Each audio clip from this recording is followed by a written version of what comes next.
to call the planning board meeting to start. This is being televised on the television and also on Zoom. If the technology goes down, we will continue the meeting. First up is public input. Is there anybody for public input to discuss any items not on the agenda tonight? Anyone on Zoom? No. Okay. That was quick. That was a good one. All right, so we'll jump into the continued public hearings. This is the discussion regarding the site plan and special permit rules and regulations and policies, procedures for the planning board. So Chris, you've got an updated package that you sent in, that was sent in. Yep. Would you mind walking through your changes or Sure. any final items that need to be addressed? Before we start, one quick question. It says site plan and special permit rules and regulations and policies and procedures, but it's just policies and procedures. Tonight it is, yes. Okay, That was a combined legal ad. So okay. if and when we get to the rules and We'll regs. just keep rolling on the same thing, okay. Okay, so it's just policies and procedures tonight? Tonight, yeah. Okay, So thanks, Chris. any red lines, so there are two sets of red lines that I put in on behalf of Paul Haverty. Do that again. Yeah, really? All right.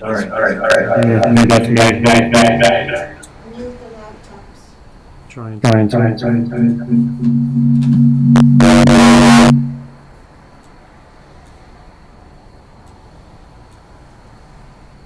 It's your laptop, maybe. No, I'm not on Zoom. Should be all set.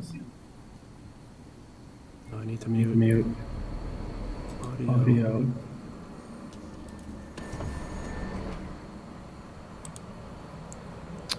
And I was doing so good. You were, honestly, I'm so impressed. It should be your role. Okay, let's try it. No. I'm trying to figure it out.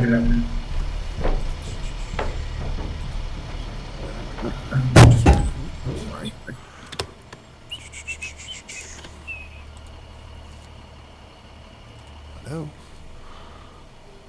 Microphone. I'm just trying to mute it. Why won't it let me?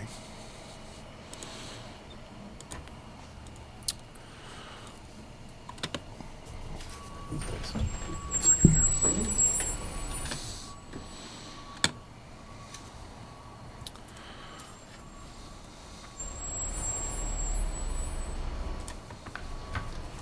Should be good now. All right, thank you. Yeah, sorry about that. So all of the suggestions that Paul Haverty gave us in the document he sent us are included in this as red lines.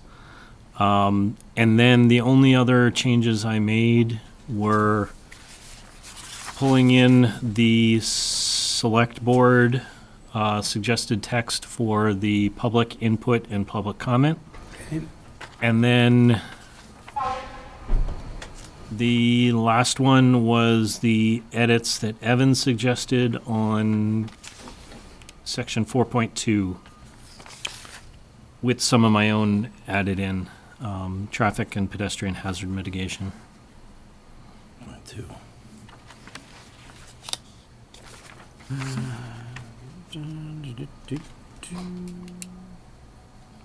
So the question I had regarding 4.2 was, we need to decide as a group, the, any multifamily development over a certain size, units, And the amounts too. and then the amounts. So has the board had an opportunity to review these? Yes. Yep.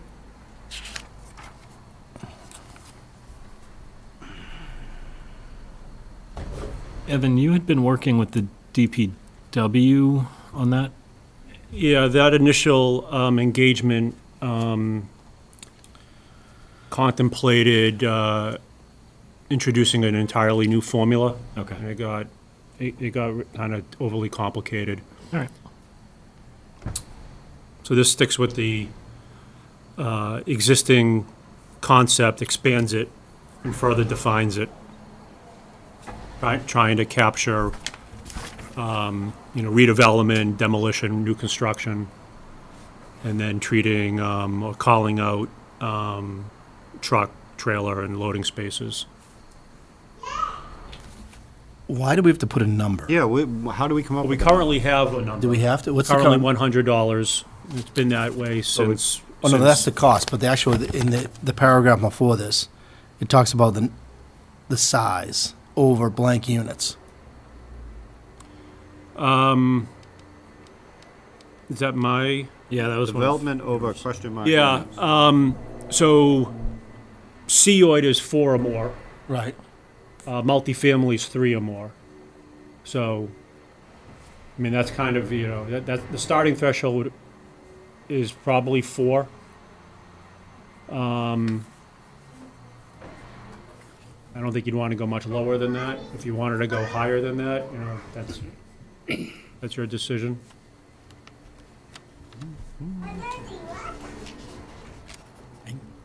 Good evening. Yeah, I'm thinking 4 might be a good threshold to start Well, with. it lines up pretty well with other sets of calculations that Exactly. we've done over time. I'd Yeah. say just keep it simple. Yep. I agree. 4, Joel? Four's number? Sure. No, I mean, do you, Any thoughts? No. no. John? Fine with 4. All right. Forward. You guys are all in favor with that. We will vote as a group with the whole policies. And then on the cost And we're saying 100? per vehicle, Well, and then per truck. yeah, Go we up have, on it? the initial, last year's was 100, Let's go 200. but that was for all parking spaces. Now we're separating it out between passenger vehicle space, Oh, so truck we- and trailer parking, So and we then think- queuing spaces. So we think truck and trailer will cost more? I would think. So- How much more? Any thoughts? Well, one thought I have is there are trucks and there are trucks. I would want to be sure that any spots where people parked a pickup truck with non-commercial plates wouldn't wind up getting charged some different rate. Yeah, this is more related to the This sounds warehouse. commercial and warehouses. I think what's intended Yeah. is, Could we put per commercial truck and trailer parking? yeah, I mean, a pickup just truck the is word not commercial considered a truck. would I think help it. That's commercial. You what, you Jeep? Nobody will know. So commercial, so we should say per commercial Probably. truck. Probably, I would. I don't know if you want to capture all commercial trucks. I mean, box trucks are commercial, have commercial plates. A lot of pickups. Most, any. Some any pickups vehicle- do, some pickups don't. So it's, yeah. it's intended to be like a heavy commercial. The other would be Oh, I don't know how many over blah, blah, axles or- blah, 3 tons gross weight. Yeah. Yeah, because I mean, the bullet above talks about the passenger vehicle, so that would consider your vehicle. Yeah. And it, I mean, a does- recent example would be, like a tree company. I mean, Right. maybe it's a truck, I don't know, but the intent, I think, is clear. Do we want to use the class system like DOT Probably does? should. Could we put personal passenger vehicle? So that means they can't, the tree company could not, Well, I think because there's trucks for tree the companies. bigger that- deal Like is the classes. size. Yeah, the class. Class? Yeah. Okay. So you want to say, how do you want to word that, Chris? Looking for the classes now. And then what do we have right now, Evan, for values? $100. It's $100. Just a flat rate. Yep. Yeah, I mean, if it's a semi-trailer spot, it's still $100, yeah. I think that's what we're trying to get around here.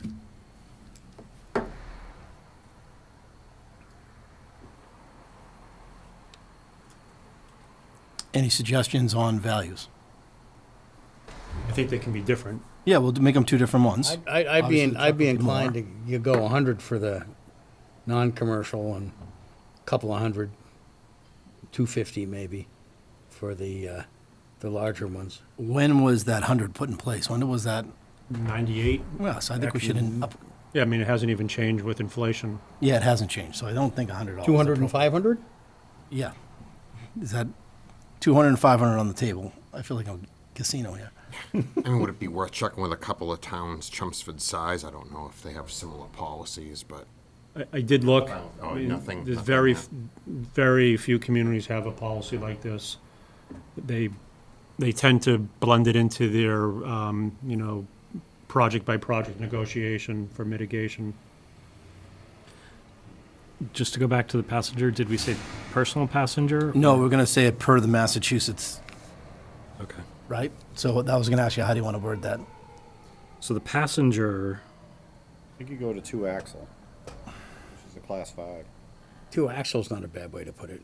It's called a class 5 and then class 6. Anything above class 5 to whatever, 15. class 4 is 2 axles too, isn't it? Yeah, but that's actually 4 because it calls a bus. Yeah, could be a bus. So class 4 and above, commercial trucks. Yeah, because yeah, 4 and above. That way, pickups and vans would be Regular class rate. 3. Yeah, I think that works. 1, And- 2, and 3 are considered And then for residential. passenger, class 1, 2, and 3? Yep. Okay. Okay. And I'd be okay with 200 and 500. What are your thoughts about that? I mean, Yeah, it's time to go up. It's Yeah. inflation. I mean, Good they're- change. if they're looking for it, they should pay for it. Is that too light? Should we go higher? Or should we keep it at that? Evan, how are other towns handling that? They don't have a policy like this. Oh, this They're- is unique Would, to us? would we Not a not? deterrent at $100. I don't think it is. Yeah. Yeah, I mean, I would, 2 and 5 is a pretty good jump. Are we in a position to waive these Oh, yeah, fees? yeah, yeah. Okay, so if we make it 200 and 500, and if we got a case in front of us where it's, It's you a know, hardship. Joe, little business, Yep. I get and he's not taking up a lot of space, we can knock it down. Can you put that in there, Chris, as well? That the planning board has the right to waive the fees as they see fit? In whole or in part. So that we can waive it partially, but not completely.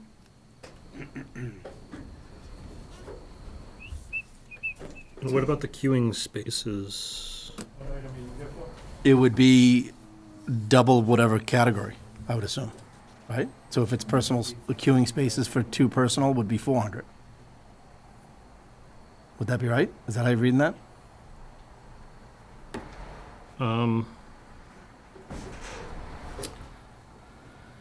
I guess, yeah. Is that what the queuing spaces is looking at, is 2 spots? Evan, the queuing spaces is for like, I'm just looking for it. Where is that under? It's the 3rd bullet under 4.2. Yeah, so queuing is primarily related to drive-throughs. Oh, okay, that's what you consider. That provision hasn't been triggered or administered with that much consistency. I think queuing in and of itself shouldn't trigger payment or mitigation unless it spills out into the public way. So I'm not sure that you need to or want to. well, we wouldn't know if it's gonna spill out until. You'll know with a traffic study, and then at that point, you know, the payment may not be the primary Yeah. factor. It could be condition or denial, depending on the impact.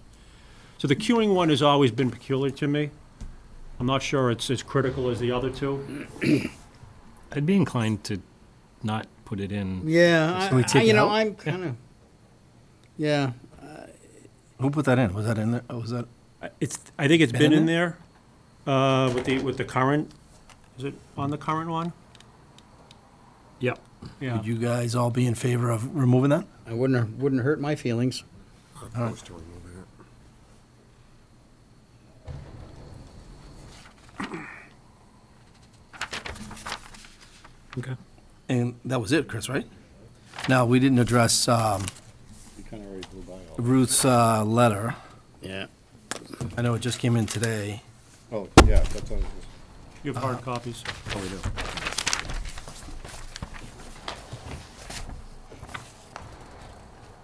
Okay. I have an initial comment on 1.2, Go ahead. which is that we have a mechanism for that. It's called reopening the public hearing. And we've done it numerous times when this situation arose. So I think we're covered insofar as that goes. 1.3? Yeah, 1.3. I think it is best not to try to define this terribly much. This is the kind of thing that discretion was invented for. But I do note it says town residents. Don't we also We do. we have the authority to grant non-residents speaking? That's right. We've done that in the past. Yeah, we've done it in the past. I don't know how that interacts with this wording or this section here, whether we even need to mention it. Again, the more specific you get, the more ways you have to mess it up. Okay. But her point about, what public hearings are like are a pretty good one. No, I agree. Yeah. 2.1. So what are we taking no action on those, or? Well, on the first one, there's no action. We have public hearing. We can open it back up. Yeah. 1.2.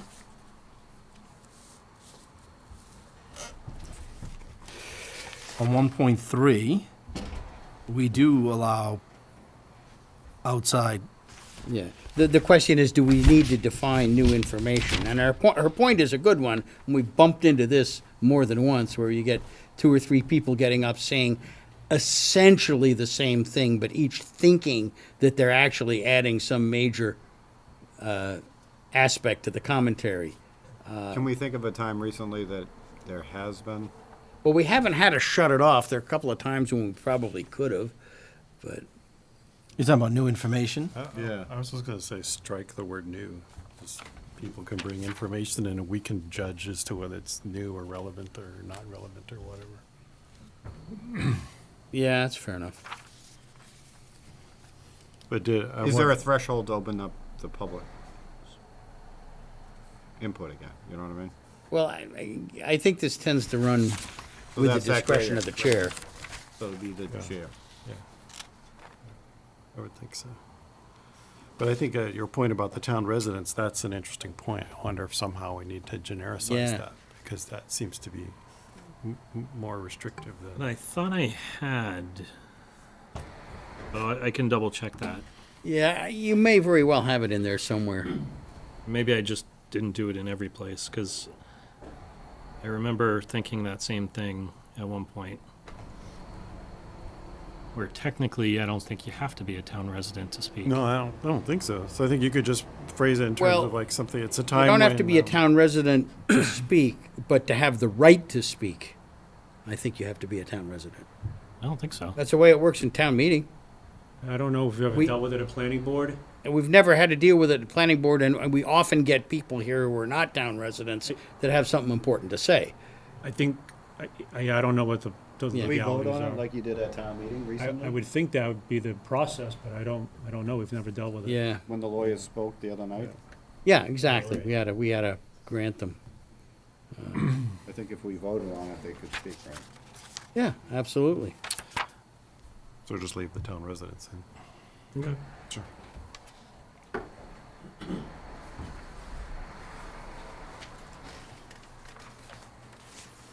In 1.3, where is the word new in our document? Public comment, it's the end of the first line. Oh, bring new information, okay.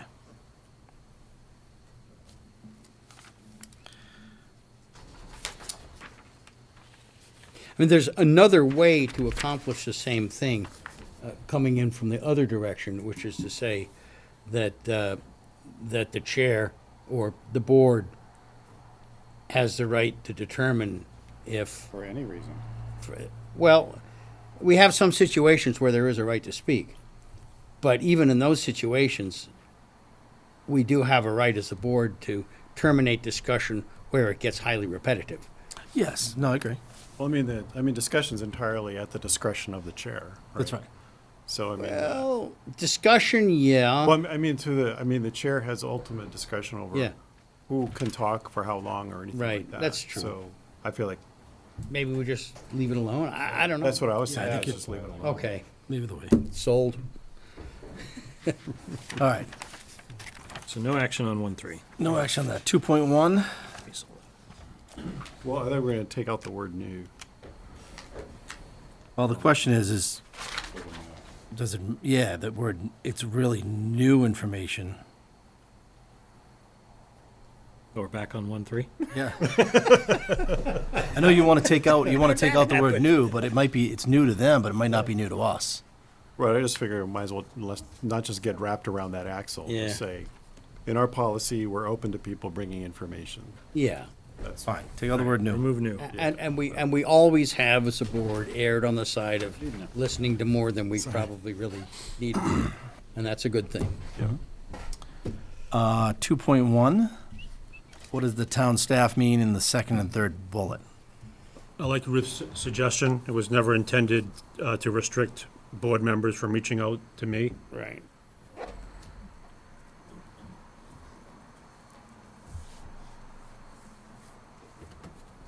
So town staff other than you?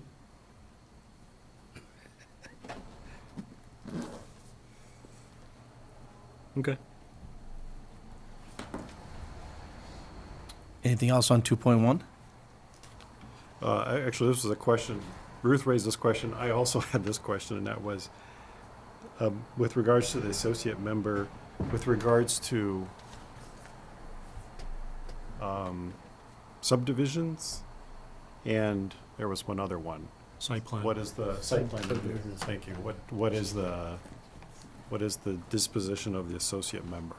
Because it's not, that's a category that isn't addressed, either by either directly or indirectly. So that's why I was. I have to go back. I don't know.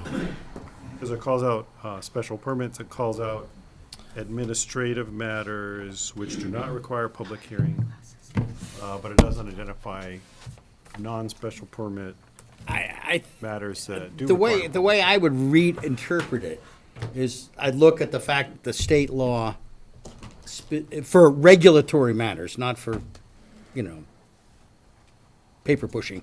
Right. But for regulatory matters, state law is pretty clear that the associate does speak on special permits. There's an implication, not a strong one, but an implication there that they don't necessarily speak on anything that is not specifically laid out. So my guess would be that the associate would only speak on the special permits. But I don't know, is a site plan some kind of a particular version of a special permit, or it's got a different category? Site plan is not even acknowledged by state zoning. Yeah, Act. it's not even defined, Administrative. yeah. But I think the point you're trying to make is that in the light of what you were speaking, being eligible to vote, Yeah. Right. probably not. Right. So But being able to participate, That's, they yeah, should that's be- our you should be- choice. The associate should be able to voice Oh, yeah, his or her absolutely. concerns and lobby one way or the other for the voting members to And that's in the decide. third bullet. Yeah, Is that in the third bullet? yeah. For non-administrative board matters which do not require a public hearing. But that it's doesn't maybe include- specifically So why mention, couldn't, including site plan and. yeah, why couldn't you yeah, just do for, subdivision. in bullet 2, Yeah. put for special permits, site plan and subdivision filings? The associate member may participate in the process as described in section 2.1. So this is for bullet 2. 2? You just add in right after Yeah, I special would add it permits. to special permit. Would yeah. that work? Yeah, that's what I, It's- well, I mean. But then, because right down below, it says that you cannot vote. Right, and I think that makes the most sense. Yeah. I don't have an issue with that. So say that again, bullet 2, associate member. It should say right under, do you see it on the, Where it says, special permits? yeah, where it says special permit, just add Yeah. Right after special permits, you're gonna Site add plan. site plan review, comma, subdivisions, Yeah. comma, and then it says the associate member. Yeah. All right, we got that one done. 3.1. So much for trying to get things done earlier. First bullet, how do we set the deadline? 3.1.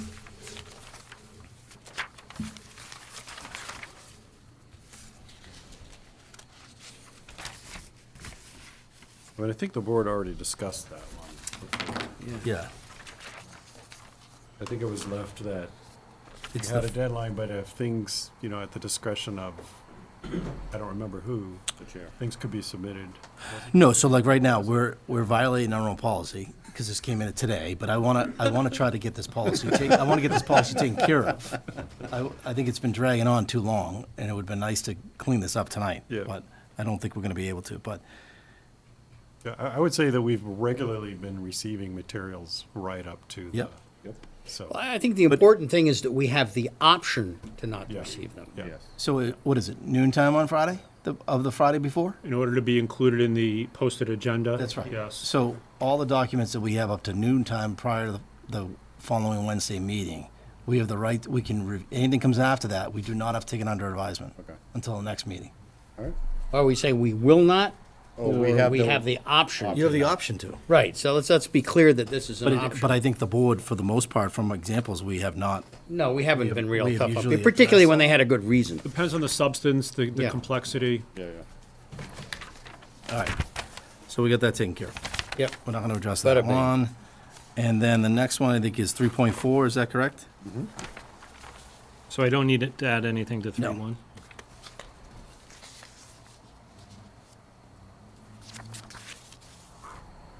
Which talks about, should not the fourth bullet include there being no discussion? Oh, yeah, because it says host, host of the visit. And Oh, yeah, it yeah. really should be a reference to the applicant. That's right. Yeah, I mean, the host, yeah, yeah, exactly. it'd be Vanna White, you know. Surprised Paul didn't catch that. So can you make that change? Yeah. Instead of host? Yep. The applicant and the applicant's representatives? All right, so with that being said, we're gonna have to mark this up a little bit more, right? You're gonna put another draft out? Yeah, but this is Or looking, But if we- you want to but we vote should be- tonight with these changes, Yeah, that we. we'll see I'm that. prepared to do that. Yeah. You know, we've had this around a while. Time to put it to bed. and I took my notes, I'll go back to the video to make sure I've got everything set. Okay, so, well, so this is a public hearing, right? Is that just board? So is there anyone from the public that wants to talk about our procedures and policies before we get into the other projects tonight? Thank Not hearing any? Motion to close the public So hearing? moved. Make a motion to close the public hearing. All in favor to close the public hearing? Say aye. Aye. Aye. Opposed? None. Not hearing any? Passes. Public hearing's closed. All right, is there a motion to, I'll hear a motion on Mark agreeing to what we agreed to tonight, and then Chris will send it out for record. So I make a motion to approve policies and procedures with the adjustments identified tonight. Okay. Second. All in favor? Aye. Aye. Opposed? Not hearing any? Passes. Hallelujah. Thank you. All right, look, we're right on time, couple minutes in advance. Okay, Time is it? that's a record. So next up on that same item will be rules and regulations. So Yes. Yeah. I'll coordinate with Evan as to when I'll provide a first draft of. So just for the record, Deirdre Connolly, the chair, is on vacation. She will be joining us from Zoom on the next article. So I'm Mike, the vice chair, and I'm the chairman for this meeting only. Tonight at 7 o'clock, we're going to discuss, the meeting's been open since 6:30. At 7 o'clock, next minute, we will discuss the MBTA zoning communities, and we'll have that for an hour. And then we open up to the other public hearings per the agenda at 8 o'clock. So is Mike joining us? Mike is with us on Zoom. And Mike?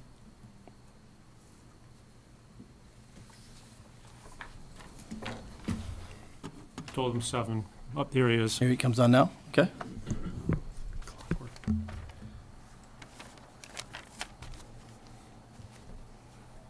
Mike, you on? Mike from NEMCOG Mike. is coming on.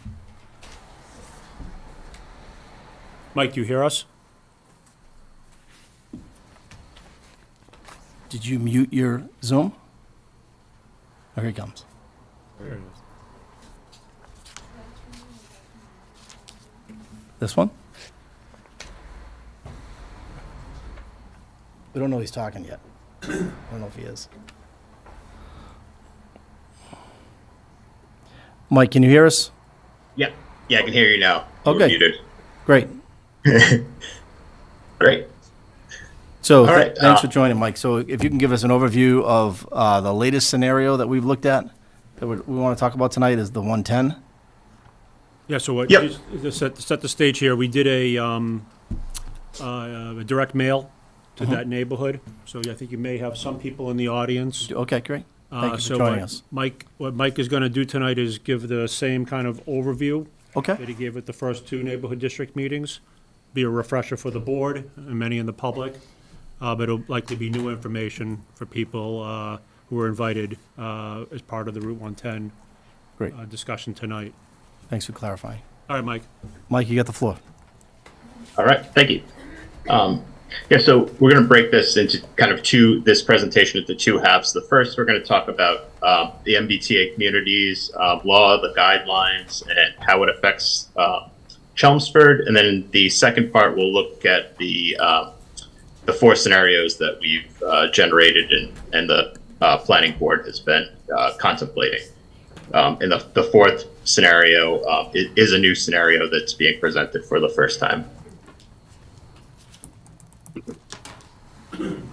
So Chelmsford and the MBTA law, one that the planning board and the regional planning agency, NIMCOG, have been working pretty much since May on coming up with districts and complying with the state law.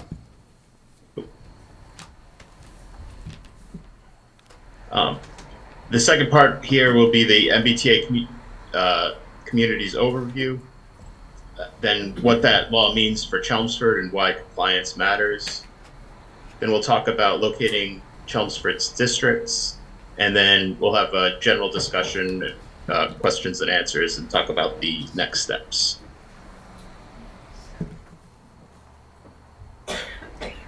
So after tonight, we hope you understand the basics of the MBTA community law, how the state guidelines apply to Chelmsford, why compliance is important, the scenarios being considered by the planning board, and the planning project timeline and approval process. And what we want to understand from you is your preferred scenarios, changes you would make to any scenario, other ideas that should be brought to the planning board's attention, and any questions that need to be answered in the planning process. Just a couple kind of rules for engagement here. Just be curious and open to understanding the law and its requirements. Ask for clarification when needed. Be solution focused. Respect difference of opinions and shared space and time to allow all to contribute. So NIMCOG is the regional planning agency for the greater Lowell region and Pepperell. What we're doing with the MBTA communities law, we act as a consultant to provide planning assistance to our communities in order to gain compliance. We're interpreters and reviewing state guidelines to ensure that shared understanding of requirements and goals. We're the technicians, the GIS mapping and modeling and testing for compliance models for the scenarios. And we're also an educator, meeting with all the local boards and committees to explain the requirements. So back in 2021, Governor Baker signed the 3A, Section 3A law into effect. Since then, the community development departments representing presented the law to Chelmsford Select Board in 2002. NIMCOG has presented MBTA communities overview to the planning board as well in that same year. And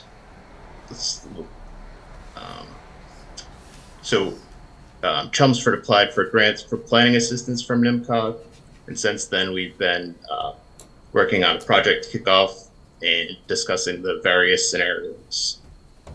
So we're at kind of the neighborhood meetings section here, and our job is to bring it to town meeting in the spring of 2024 to try and gain compliance.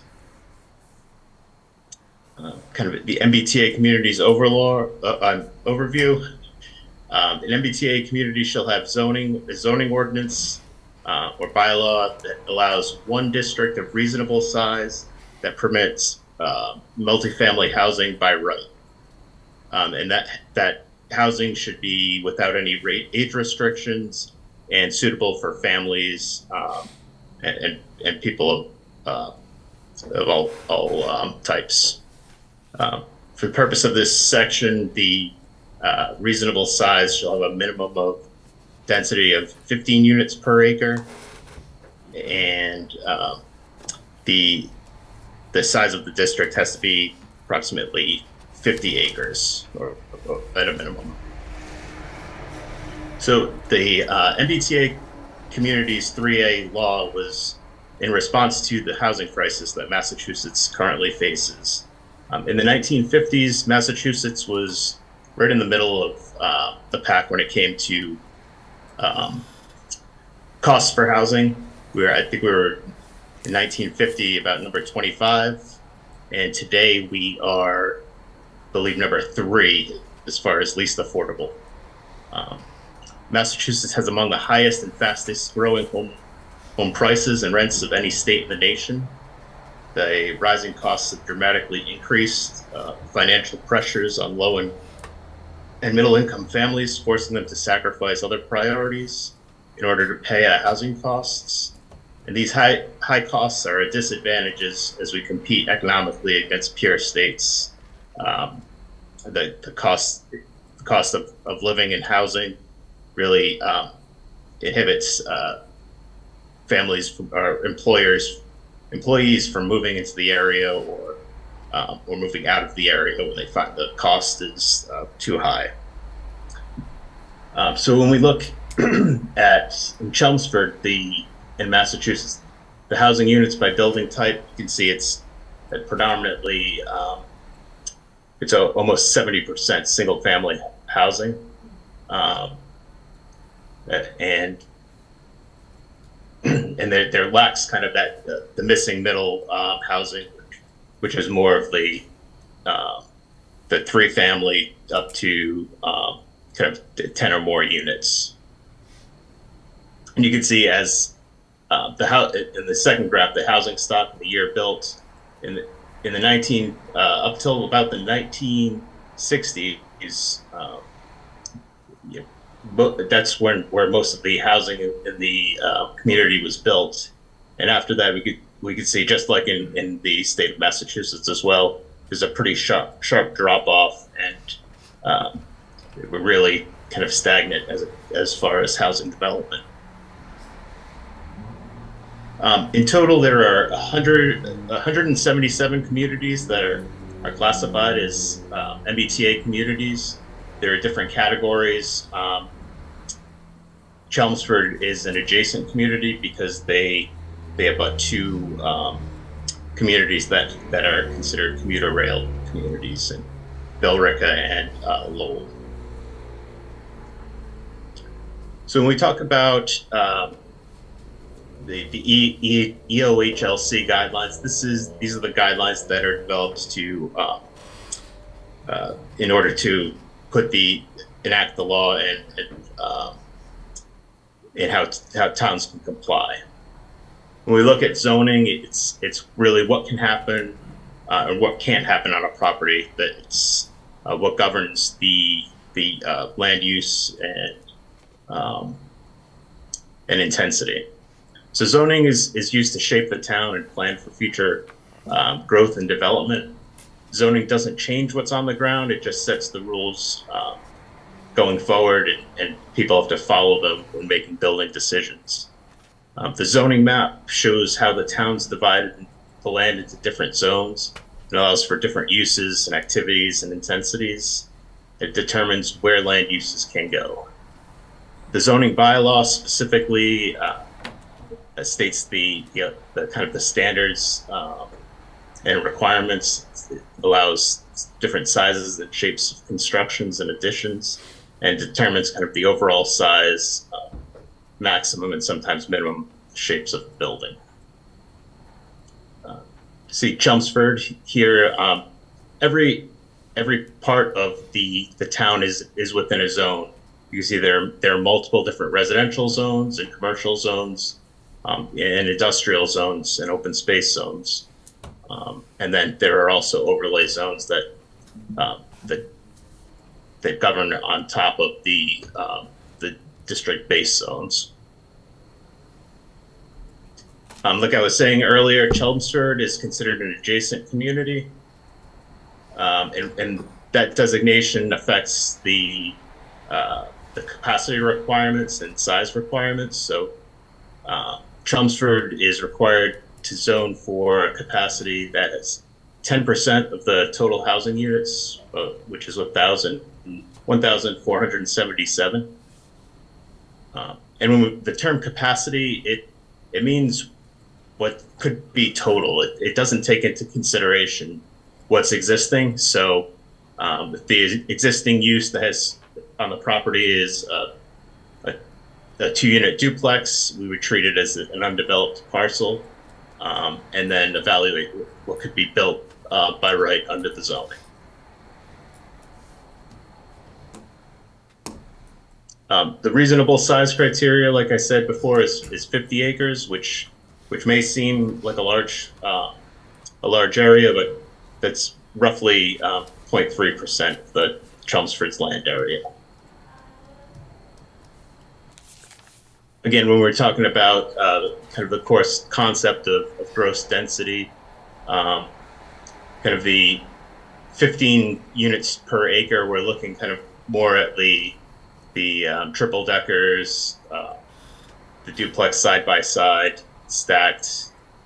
If we're going to have a minimum density of, which is required, the 15 dwelling units per acre, that's going to be approximately 98.5 acres for a compliant district. If we were going to go for a smaller district with a higher density, we're looking kind of more the live work, more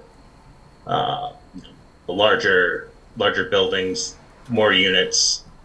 50 acre district with a capacity of 1,477 would equal about 29.5 dwelling units per acre, so just about double.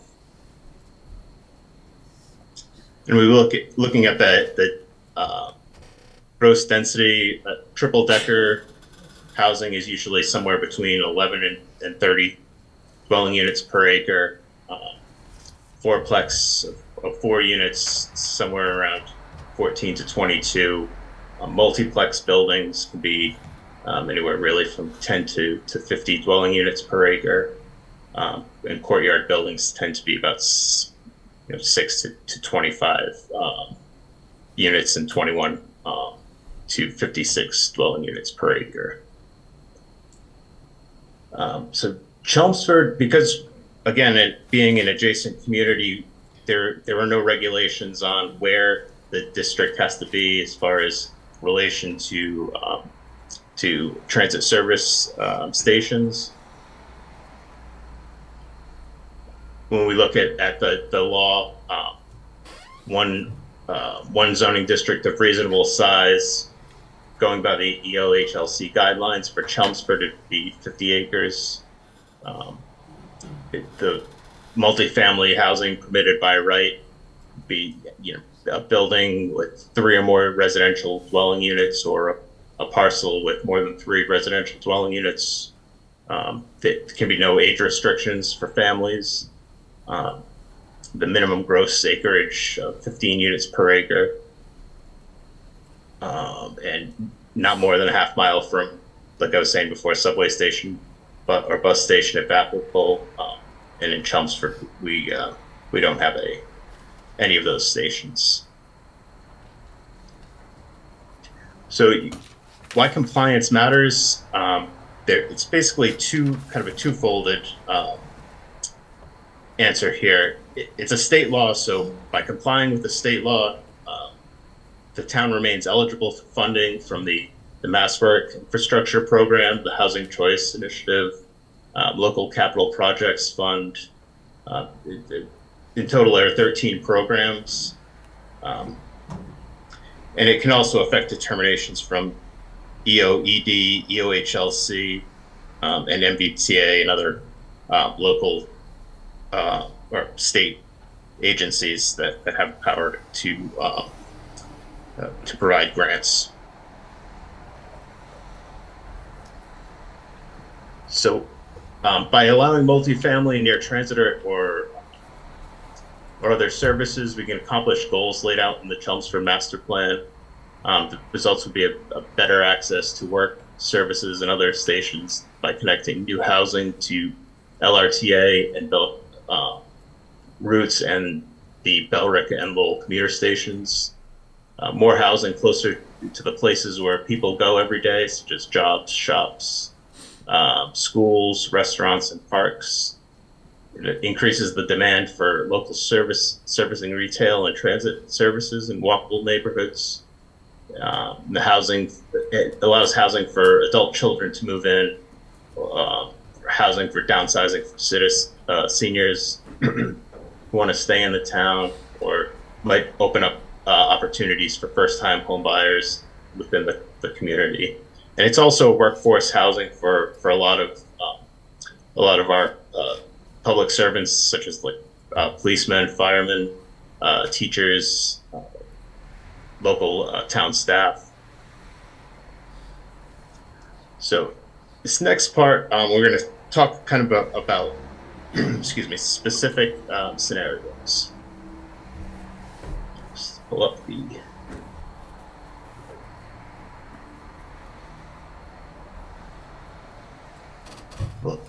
other slideshow. So I was saying earlier, we have 4 specific scenarios that meet compliance with the requirements that are laid out by the EOHLC guidelines. And how we do this, the compliance modeling, this is how we determine if our district is compliant with the law.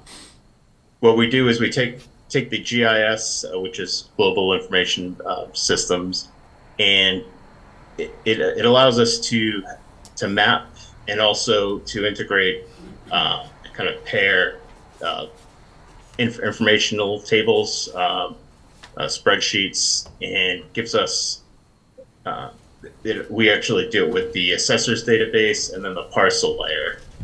And that gives us kind of the base map for the compliance. And then we overlay district or buildable and non-buildable areas. And then we select those parcels and districts and use a workbook provided by EOHLC that analyzes the data that we input into the model. So in order to do that, we have to kind of have some assumptions for all scenarios. These are dimensional requirements that we use in the zoning for the scenarios. They cover height, density, and lot coverage for any new buildings that could be constructed by right under the overlay. So for unit density, we use the minimum 15 units per acre for all of scenarios 1 and 4. A 16 to 1 unit acre, 61 unit acre for scenario 2 and 3B, and then we have the highest, the 47 units per acre for this subdistrict A in scenario 3. Building height and stories, it's 3 for all scenarios except with the exception of subdistrict A in scenario 3, where that one's modeled at 5, and I'll explain that later. Building lot coverage, it's again 25% for all scenarios and sub-districts except for 3A, which is at 20%. And the required open space minimum is 30% for scenarios 1, 2, 4, and 3B. And then it's a higher 35% for 3A. So the goal is to, again, meet the 1,477 units and do so at a minimum of 50 acres. So scenario 1 is 3 sub-districts, 9 parcels in total. It is just about double the required land area, and the modeled capacity is at 1,483. So that is over the required 1,477. We have Subdistrict A, which is the Radisson Alpine Drive Subdistrict. Subdistrict B, which is the UMass Lowell West area. And Subdistrict C, which is Riverneck Road and the Davis Properties area. Go through this here for you. So Subdistrict 1, this is the area with the Radisson, and then there's a restaurant as well, a parcel with the restaurant, kind of there right by the traffic circle. It's 2 parcels, like I said, and they're located within the CD zoning district and the CEI overlay. And the area is located in the town center area with access to many amenities. So this allows for opportunities that's close to town center and the rail trail, to encourage non-auto transportation and support commercial vitality, potential for workforce and consumer base in the center of town, potential for a complete neighborhood or a 15-minute neighborhood, which encourages walkability and use of non-vehicular transportation. It's within an LRTA service area, and it has easy access to 495, which would minimize local traffic impact. And again, there's a potential reuse or renovation of the existing hotel buildings, and one of them, the Radisson, currently is vacant. So it may incentivize a redevelopment of the building. Challenges in here again, this is modeled with at a 3-story height requirement. So the top 2 floors, there's a potential that the change of use wouldn't allow for multi-family on those 2 floors. And the existing lot coverage is near 20%. So we're looking at probably short to mid-term renovation of the hotel buildings, and then maybe a mid to long-term addition of vertical development of the building footprints, or a long-term, which would be probably a tear down and rebuild, complete redevelopment. And here's just an aerial image of the site.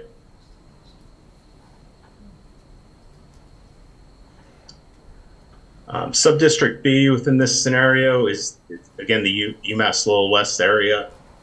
It's 3 parcels with two containing multifamily condominium developments, and the others the former UMass Lowell West campus. That parcel does have an approved development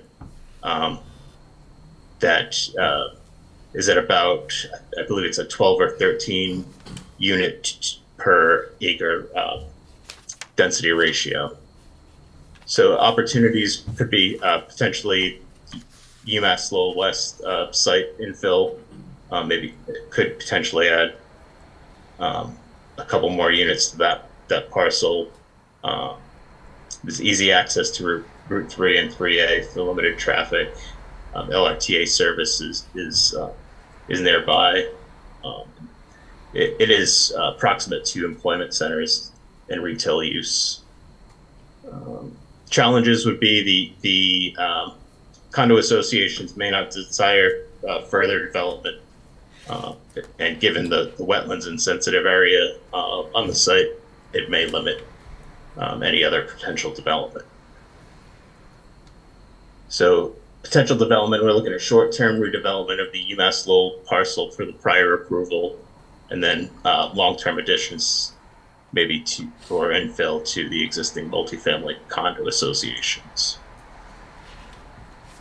Again, that's the the aerial. And you can see that it's pretty well established. There isn't much room on the two condominium developments. And the UMass Lowell site is potentially going to be redeveloped shortly after the with the approvals that they've previously received. Subdistrict C in scenario 1 is the Davis Company Riverneck Road area. It's 4 parcels containing 2 with light industrial office uses, a single family dwelling, and there's also a vacant lot to the most eastern parcel there. It's located near 495 and Route 3 junction. It has access to many amenities.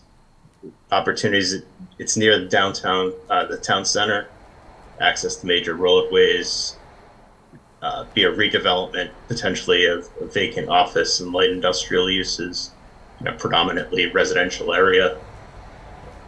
There are potentially some passive recreational amenities, and it's a large site that abuts some open space,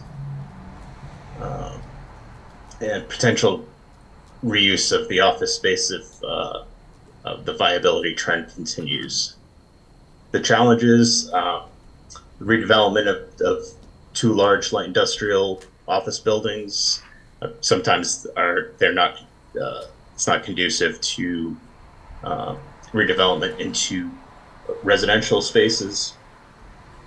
There's a lack of public transit and walkability in this area. The industrially zoned parcels could potentially lead to conflicting uses if developed separately. And it's also within a wellhead protection zone in sensitive lands. Here you're probably looking at immediate development of the vacant parcel, and then probably a mid to long term redevelopment of the office space and industrial buildings. Again, the aerial, the buildings, the industrial buildings do take up a large portion of those 2 parcels. And you can see the parcel mostly to the east is a wooded parcel at this point. So again, there is potential for short-term development on that parcel, and then potential for maybe mid development in some of the areas that don't have that abut Riverneck Road and not contained within the building envelopes. And then those would be the potential for more long-term development. Scenario 2 is just one parcel or one district. It's 4 parcels, and it's about 92.9 acres total. Again, four parcels. There are 2 industrial and warehouse distribution uses, including the large UPS facility, which utilizes a portion of a vacant parcel for open lot storage and parking. The properties are zoned IA and it's within the CEI overlay districts, and there are significant wetlands and floodplains on the undeveloped parcels.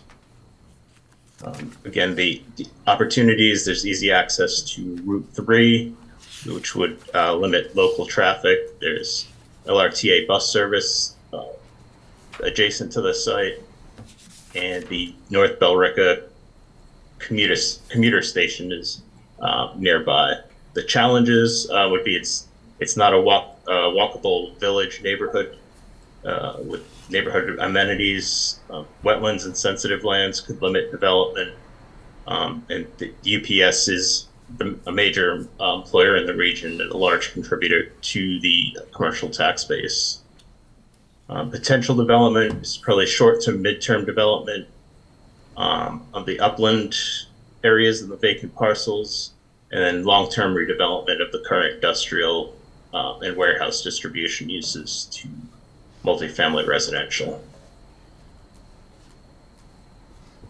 Again, there's some vacant land by UPS Road that could potentially be redeveloped in the short term. Potential for midterm redevelopment maybe towards the rear in the vacant area, and then long term would be redevelopment of the existing structures and distribution operation areas. Scenario 3 has 2 districts, 5 parcels total, and the land area is about 78.2. The model capacity is 1,487. Subdistrict A is the Radisson Alpine Road, which we previously saw in scenario 1. And again, the UMass Lowell West area, which would be scenario subdistrict B, and it was also in scenario 1. So again, I'm not going to go through the it does offer the similar opportunities and challenges. The difference in this scenario would be this sub-district was modeled at 5 stories rather than 3 stories. So that's why the gross density went from about 15 units per acre to 47.34. So again, the buildings are close to the required lot coverage. So as it would stand, there are 2 areas that could be built up within those footprints up to 5 stories. And if there were if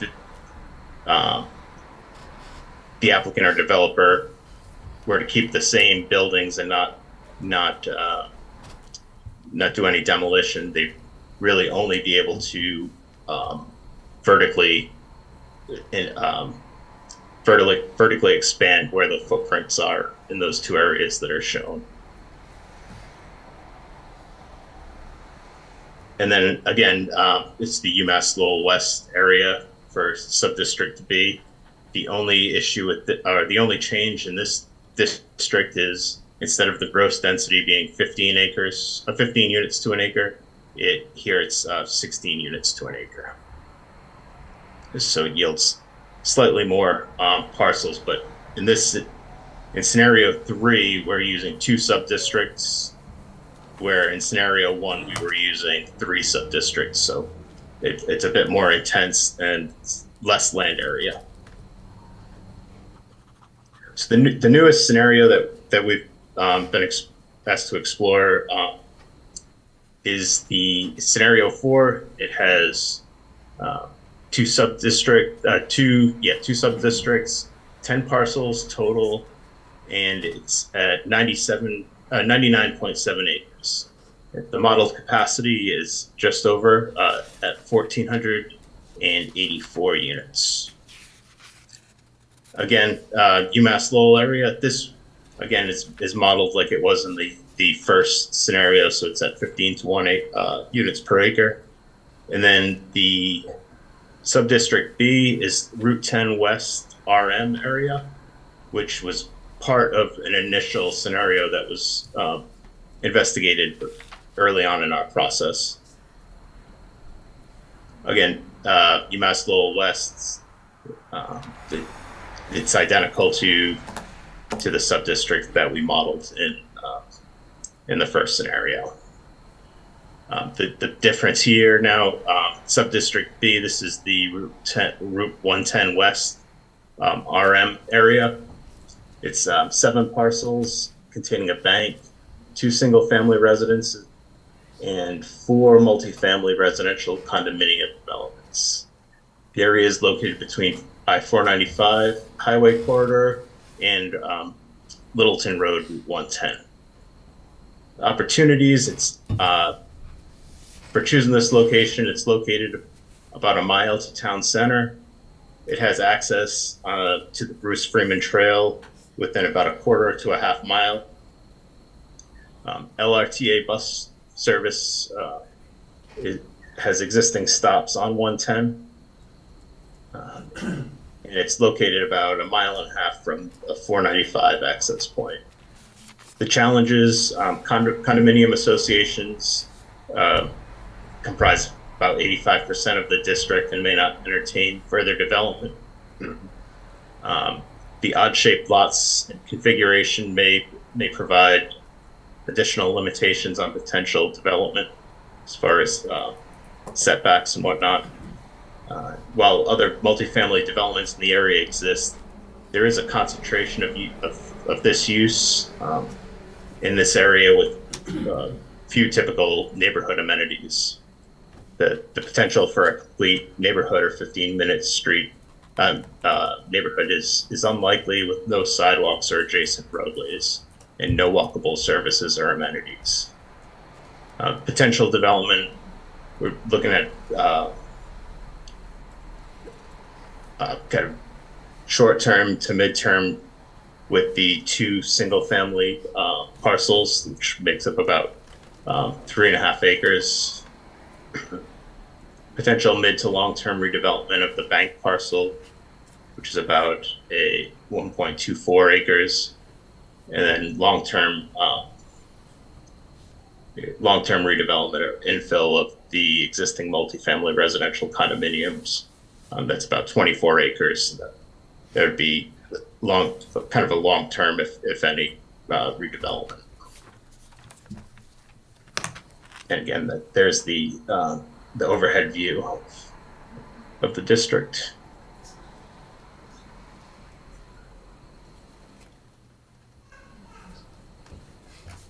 Can I ask a Thank you, Mike. question on Yeah.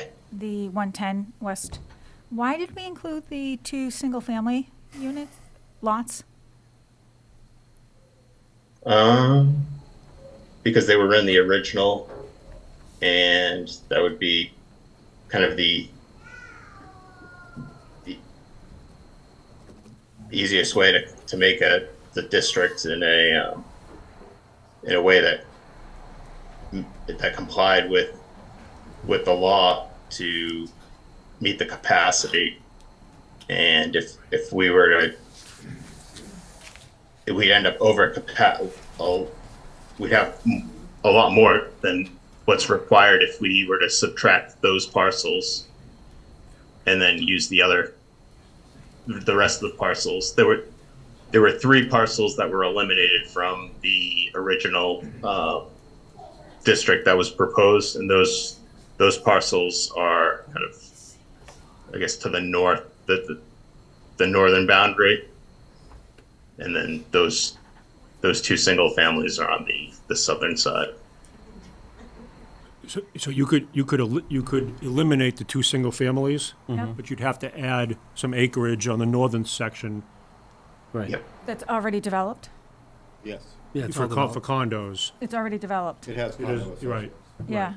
I would probably. So I think NIMCOG likely was exercising some That's fine, discretion. Yeah, they're already condos. yep. Again, if you recall NIMCOG's recommended strategies, they're picking up on some of the initial planning board principles, which was to try to embrace some opportunity without creating significant negative impacts. So I think that's why you see Mike exercising some artistic discretion following original planning board goals that were kind of discussed. Yeah. But yeah, the board could eliminate the two single-family on the southern end of this district, but you'd have to add some acreage on the northern end. Remember we talked Any about other this board and we didn't members? wanna go over, remember we had, We the- Right, we so- weren't gonna go over. Right, so this number, you guys this, didn't wanna go over, you had them go back and redirect. No, we didn't want to go over, but why would we pick a location that has short-term? There's short The other, term. the other scenario that we're looking at is long-term. If this went through, the condo association is I a get- long, I long get it, term. but we did, Why the would we, last meeting. you say we want to comply a little bit, then Both- we should both be your- looking at other scenarios. if you assume UMass West is your primary district, and you're choosing between the Radisson and Route 110 Yeah. as your secondary district, Yeah, both options, well, Radisson provides, you could call it short, intermediate, or long-term option. Sure. yeah, that's probably a Right. intermediate. The Route 110, Short. if you include the two single-family homes, includes a short, Very intermediate. short, yeah. If you remove it and add the condo associations on the northern, then it's pretty much There's nothing. little to nothing no to- opportunity. So we nothing could to be have built. 30 units, how many, what's the density there for those two single family, what would we end up if those were developed? 40 units. All right, so, The 3.5 acres, there's some, this, so you're probably talking, 45 units. So again, depending on what the board is trying to accomplish, if you're Well, looking for, short-term opportunity to embrace the spirit and intent, 110 may serve that purpose. When we get into There's no way to Radisson, present this at town meeting like that, It- like it's- two it's go- options on that I don't- property. no, we would have to go in with, right. we'd have to go in with a full recommendation. So you want to hear from Yeah. people in the? But is there any other questions from the board before we go to the I mean, this being it's a meeting for the neighborhood meeting, so this isn't a formal public hearing. So you're entitled to come up, ask your questions, and we can try to answer them, and Mike from NEMCOG can answer them as well. We've been going through various neighborhood meetings of the different scenarios, and this came up on 110 a couple weeks ago, so we felt that we should have this discussion with you. And we're still determining as a board what recommendation we would make. And we're on a timeline to present this. We have to submit this to the state by the end of '24. And we have to bring this to town meeting. And there's only two town meetings. One is in April and one is in October. We're preparing for April, correct me if I'm wrong, so that if it doesn't go through, then we can come back in October to get the endorsement of the town. So all the town meeting reps would vote on any scenario, any recommendation that the board here makes a recommendation. So we've been trying to mandated by the state to comply, as Mike just mentioned. So we're trying to figure out a way, how does Chelmsford comply? And I think, as you can hear from the board on some of the comments we just had, we're looking for something that's a long-term solution, meaning it would not be built right away. So we've looked at locations that are already developed or already being developed that would classify as meeting this requirement, but in the spirit of the law, would not technically meet it, and it wouldn't be built. So we're kind of in the balance right here. Yeah, and That's so- why we were a little surprised to see a single family in there. However, that's just up for discussion still. That's Is that yeah. correct? Am I stating anything that's not? Yeah, So- I think you're fine. My other question, I was looking at the town of Lexington, because they already have their zoning passed, and I was looking at some of their requirements, which I really, really did like. For example, one of them is any development over 40 units is required to have recreational open space, like playground, stuff like that. When we do our calculations for units, if we wanted to put something like that in here, would that allow for it? Like, do we have the room to be able to make those requirements? Again, thinking about this as a long-term change, understanding that all our schools in the town of Chelmsford all have modular units. It depends on lot coverage on every property, Right, so. but I mean, like, when we're looking at this, there's a reason why we're looking at long-term. You know, the town of Chelmsford's increased, 10,000 residents in 10 years, about. We don't have the infrastructure in our schools. So, I think looking at this from a long-term, but making sure that we have the features in there, do we have the lot, do we have the lot to make that type of requirement, that they're, On any of these properties. yeah. You also mentioned, you showed me regarding on the second and third floor. Yeah, I wasn't gonna go down on it. You wanna just go yet. that route yet? Well, let's Okay. let's do this one first, because I got a whole bunch about from That's the fine. town of Lexington, which happens to be an adjacent community, So so, it'll be homework for everybody else, yeah. on our team. So is there anyone from the Route 110 neighborhood, if you're here tonight, you'd like to speak on this or ask a question? If you don't mind coming up to the podium and just state your name and address, and I'd rather not have to do that. we just gotta be able to hear you for the TV going out, for members that are listening. If you could just state your name and your Actually, address? just need some, hi, I'm sorry, I'm Lynn DeRico, I live at Fox Hunt. I'm looking for some clarification, because this is all new to me. Yep. So when you're talking about units, are you talking about adding buildings to already existing condo complexes, or are you building around it? Because my only concern here is water, there's a lot of water over here. We're not building anything. Nothing's being built. We're just zoning, so if the condominium association wanted to build more units, But what if we can't? Does that affect But- anything? It's The just underlying zoning. the modeling that they're using for number of units that we can put in that area to meet the law is assuming that there's nothing built there. So whatever numbers you see would essentially include the number of units already there. Oh, okay. They would have Wouldn't to be in addition redevelop pretty to- much Yeah. the whole property. so the That's- whole condominium association would have to agree to this, decide to tear everything down Which and rebuild. But you wouldn't. Oh, is then likely okay. to happen. right, yeah, right. You know what I mean? So All right. that's why it's under consideration. All right, thank you for the clarification. No. Yes, if you don't mind coming up and just state your name. I'm not sure I'm in the area. That's okay, just come okay. on up. Any questions? Because, I mean, it's confusing for all of us, so. It is, it's new. Good, I'm glad to hear If you that. just state your name and address? Jack Luskin, and according to your thing here, you don't need my address, according to what you worked on before. Okay. Are you a Chelmsford resident? I'm a Chelmsford resident, but that shouldn't be important either, according to what you decided before. Anyway, one question I have is, I haven't seen any of this before. Is it possible to get hold of this report with all the nice diagrams, et cetera?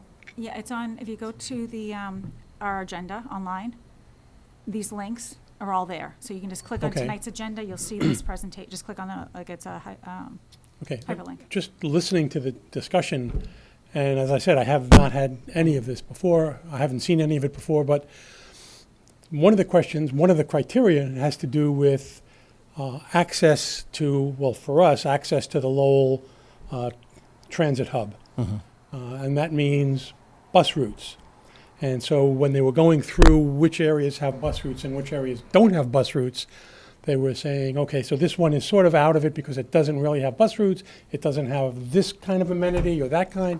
If we're talking middle to long term, and we're trying to keep with the spirit of producing or providing more housing, what I don't understand is why can't the MBTA, which obviously is exerting a lot of pressure on the communities, put the same pressure on LRTA to say, expand your routes, put more buses out there. And why aren't we thinking, and we might be, I'm not familiar with it enough, why aren't we thinking in terms of areas that don't have amenities, like possibly open space, but also shopping? I mean, open space is nice and important for kids especially, but shopping is also ability to get food, et cetera. I haven't heard anything about those kinds of things. All I've heard about is either renovating buildings like the Radisson or tearing down and rebuilding, but nothing about in what format or what are the criteria for the rebuilding, et cetera. So I think she's, we're gonna be discussing what we can impose, right? Right, so because this is a state mandate, our hands are a little bit tied on what we can impose. The whole point of this is to allow the developer just, pretty much to come in and do what they want.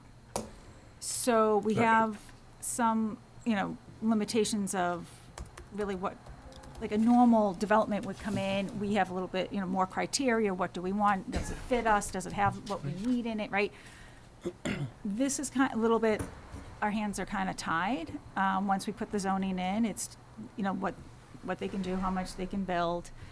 There are some limitations, but not, the whole intent was to make this as easy as possible for these folks to come in and build.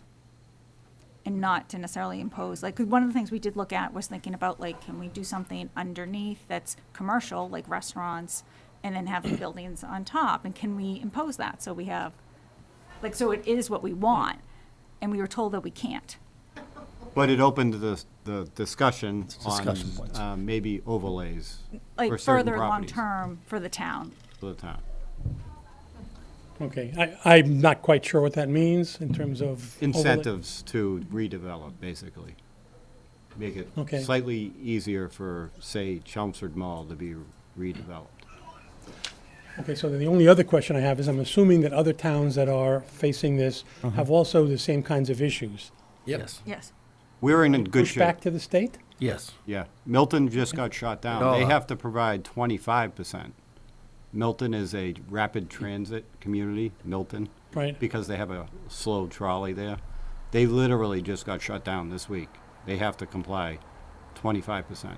Isn't there a town that's suing the state over this? One town, One Holden town? or Holden. Holden. Holden? And they're not Holden's gonna win. suing. They're not gonna win. No, they're not actually suing the state. There is actually a affordable housing group that is suing the town. Oh, Yes. Oh, is that what it is?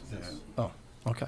But did you hear about Milton? Did anybody hear I about that? hadn't. Yeah. Yeah, it I just came heard in. about that, yeah. So we're still working through all of the opposite. I- We don't We're in even- good shape we don't because we even- have UMass West, and that covers 1,000 units right there. We need to produce 1,400 something.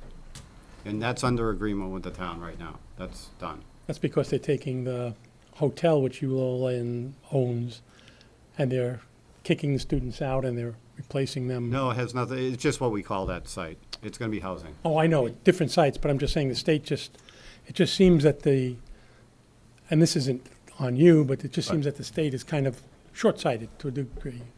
So, thanks Thank- for the information, and I'll see what it looks like. Thank you. Thank you. Thanks. So we have 8 to 10 minutes left. I think Mike wanted to finish up tonight, transitioning to the draft zoning. Yep. Is Yeah, Dee- is Deidre on? Deidre is with us. Oh, she is with us. Okay, great. Deidre? Are there any other public? Is there any other public, Mike, before you get started? Any other public questions or at this time? Does it have to be for 110? No, Step right up. come on up. Mike, 1 minute. What, in a hurry? No, no, no. I don't mean 1 minute like that. Figurative speech. I just wanted to clarify something in my head. Name and address, So- please. Oh, sorry. Linda Gervais, 217 Princeton Street, North Chelmsford. Great, thank you. So it looks like UMass Lowell will be one that's picked for sure. Definitely. Yeah. So can the builder now, like he's already locked into what he wants, right? You've already passed that. Yes. So if he's on this MBTA thing, can he put more in? No. Paul? No. No. Absolutely There's not. a development agreement that was executed between the developer and the town that limits the number of units that can be put there. And that development agreement runs with the land, so even if they sell it to somebody else, the new purchaser would be bound by it. So they're limited to what they agreed to initially. Okay, so I don't have to have sleepless nights over this. Correct. No. Will not be, like right now, it's like a little under 400, so it won't go 70 more units. It won't. It's at 12 or 13 Units per acre I thought now. it was per acre, 12 and or we're shooting for 15 is what we're shooting for. So it really wouldn't be as bad as, nothing to worry about. Oh, But- please don't say that. But even in worst case scenario, but from what Paul's saying, they can't. So, Like, they're I've locked asked the in. question about like 8 times, by the way. Yeah, she's brought, I've we literally. brought this up many times. I know, thank you. And I've Anita. actually like contacted other attorneys too, Because to look into it. I'm really just to nervous make about sure, this sorry. because what's. Again, it's not, in my mind, it's not enough to lose sleep over anyway. If it was litigated to the max and they won, there's a difference of maybe 2 units per acre. Yeah, but that's a lot when you're already dealing with I 400 get it. units I and get you it. Oh, live I get right it. there. I get it. And you've already dealt with all of this already. So I have a hard time trusting and believing in all this. Yep. But I have reached out to other people. Okay. Just to So, make sure. and the wetlands on that won't be touched. How far can they get to building close to that? Same as like. Whatever the current laws and code requires. The 100-foot setbacks. setback. That's under a separate law anyway. So Okay. they would have to comply with the wetlands law. It's all being preserved. Okay. Yeah, it's open space. All right. Thank you. Thank you. Thanks. So as Mike transitions to the zoning, just to wrap up, my suggestion is, I don't think tonight the board needs to make any final determinations. I think to this point, I think the board's conceptually eliminated UPS and Riverneck. Sounds like UMass West is a primary and you're trying to think out what's the secondary. The reason I say that you don't need to take any additional steps at this point is because I think what Mike's going to tell you is, as we think about the zoning, when you decide on your second sub-district, and you think about the zoning, the decision may become clearer to you as you try to figure out how to zone one of these sub-districts. Okay. So Mike, you want to just quickly update the board on the zoning? Yeah, so within the last couple of days, I had forwarded to Evan for distribution the kind of the model ordinance that we're going off of to develop the bylaw text. What I've done today, and I forward to Evan as well, is I kind of took the ordinance and created kind of questions or kind of developed questions to fill in the blanks within the ordinance and see what bylaw and then see what we can eliminate and update. So I was hoping maybe as homework before the next meeting, each of the board members can kind of take a look through the questionnaire, rather than going through the model bylaw and kind of getting overwhelmed. If you just want to take the questionnaire and kind of answer the questionnaire, and then, even then at that point you can go back into the model bylaw, and it might make a little bit more sense, but just kind of go through, answer to the best of your ability, again, kind of give us some or kind of question the bylaw standards and what you'd like to see in them, and then we can get together at the next planning board meeting and kind of have a workshop the answers and pare down.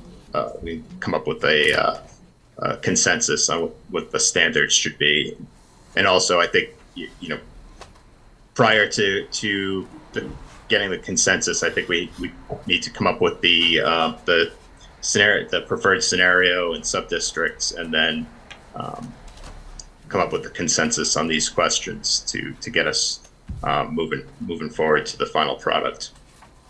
So I think what we're talking about procedurally is November 8th, maybe 6:30, work session, MBTA zoning. Yep. If you recall, at the last meeting, Mike had identified November 28th as the 90-day submission. So you need to figure out whether you want to meet on November 22nd, which is several days before Thanksgiving, as a regular meeting, or if you want to cancel that meeting and maybe schedule a special meeting for MBTA zoning to try to wrap it up by the 28th. I do make a. The 22nd is the day before Yeah, Thanksgiving. yeah. So I'm assuming you want to cancel the 22nd. Yeah. Yeah. I'm not talking about regulatory matters, just talking about trying to schedule a second meeting in November for MBTA zoning. Just I didn't MBTA. think we could have affordability requirements. Ken, you can do up to 10% by right, anything more Oh, requires a I thought it feasibility had no study. tie to Can we that. do a feasibility study? Because I'd like to know how Lexington got 15%. They had to do the feasibility study. So can we do that? We can. That's been something that we haven't advanced at this point. I spoke to Mike earlier today. His suggestion was, let's attempt to submit for the 28th with the 10%, and then after the 28th, if the board truly wants to pursue something higher than 10%, we would then pursue obtaining a state grant for that feasibility study.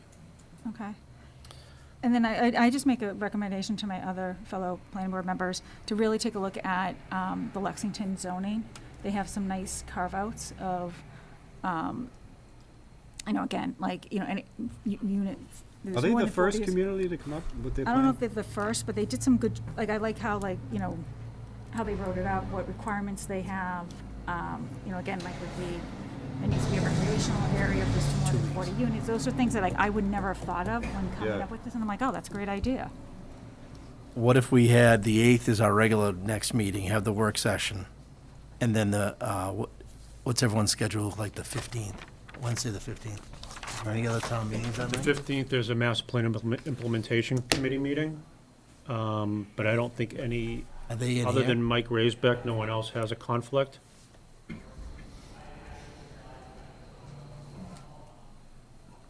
Yeah, can we get, And then the 15th, whatever the second night would be strictly on the zoning to lock it down. Yeah. I personally think that sounds like a good idea, but I do have a question about the feasibility study and the affordability. Can we revise it if we submit a plan on the 28th? Could we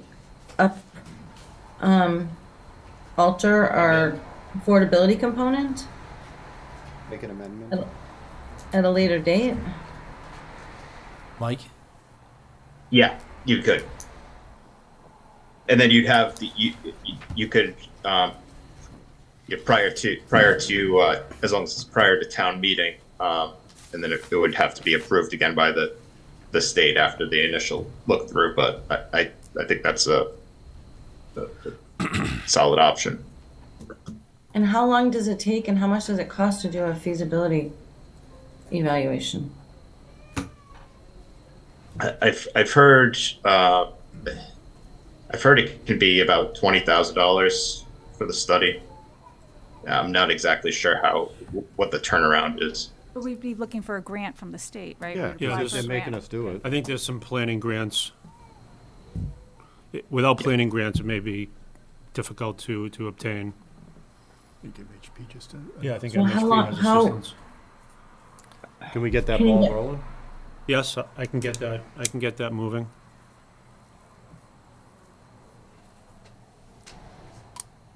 Who's the authorization for that money? Is that Paul? Coleman? We would seek a state grant. grant, state grant. They have state All right. assistance available. If we can do that at the same time, that'd be great. So what if we lean towards the 15th?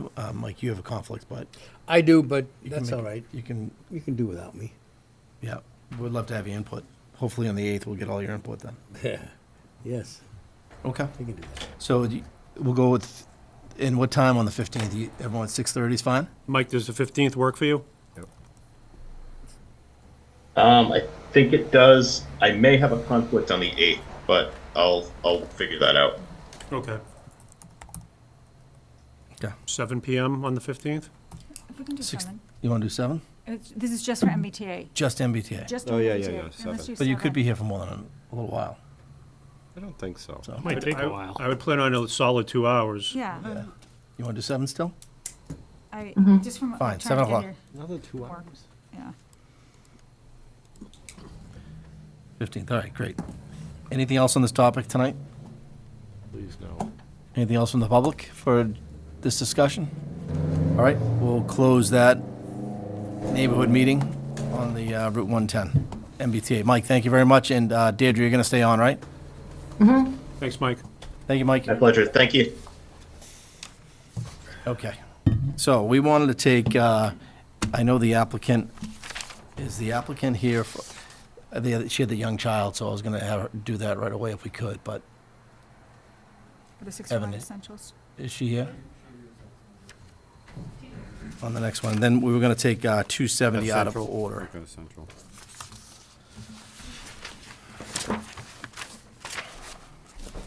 You guys call Tiny Toes? Yeah, we're gonna call you up in a minute, thank you. Just need someone to read the Yep. legal ad, open the hearing. I'll open it up right here. Do you wanna read it? I can if you, where, got it you right got here. it in front of you. This is a new public hearing for 61 Central Square. Excuse me, Deirdre, we're going to just do this one quickly, and then we'll move Yeah, that's 270 up, fine. okay? Perfect. New public hearing for 61 Central Square, Unit 5, applying for operations for an indoor commercial entertainment and recreational use, which requires a special permit per Section 195-5, use regulatories. The site is located at the CV Center Village zoning district and is also shown on parcel map 73, block 32, lot 1, and consists of approximately .28 acres. So, welcome. Thank you. If you could just say your name and your address, it'd be great. Okay, so my name is Tala J. Campbell, and we're located at 61 Central Square, Suite number 5, the old Chickaholic. Okay. Yeah. And what are you looking to do? So I would like to start an enrichment center. So it will be for children aged 6 months to 5 years old. This will be meeting the needs of parents. A lot of parents are working from home, as you all know right now, and it's just an opportunity to give them a break to make sure they know that their children are getting some curriculum and they're in a safe place for 2 to 4 hour time periods. Okay. Yeah. Any questions from the group? Well,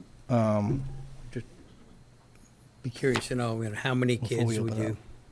So right now, I will go towards what the state requires, but because I did not need a state permit for what I'm going to do, because I'll have the children for such short times, I'll just be following their regulation. So for example, the 6 months would be 3 children to 1 teacher. Okay. Yeah. So you'd be following the state Yes. guidelines for that? Okay. Yes.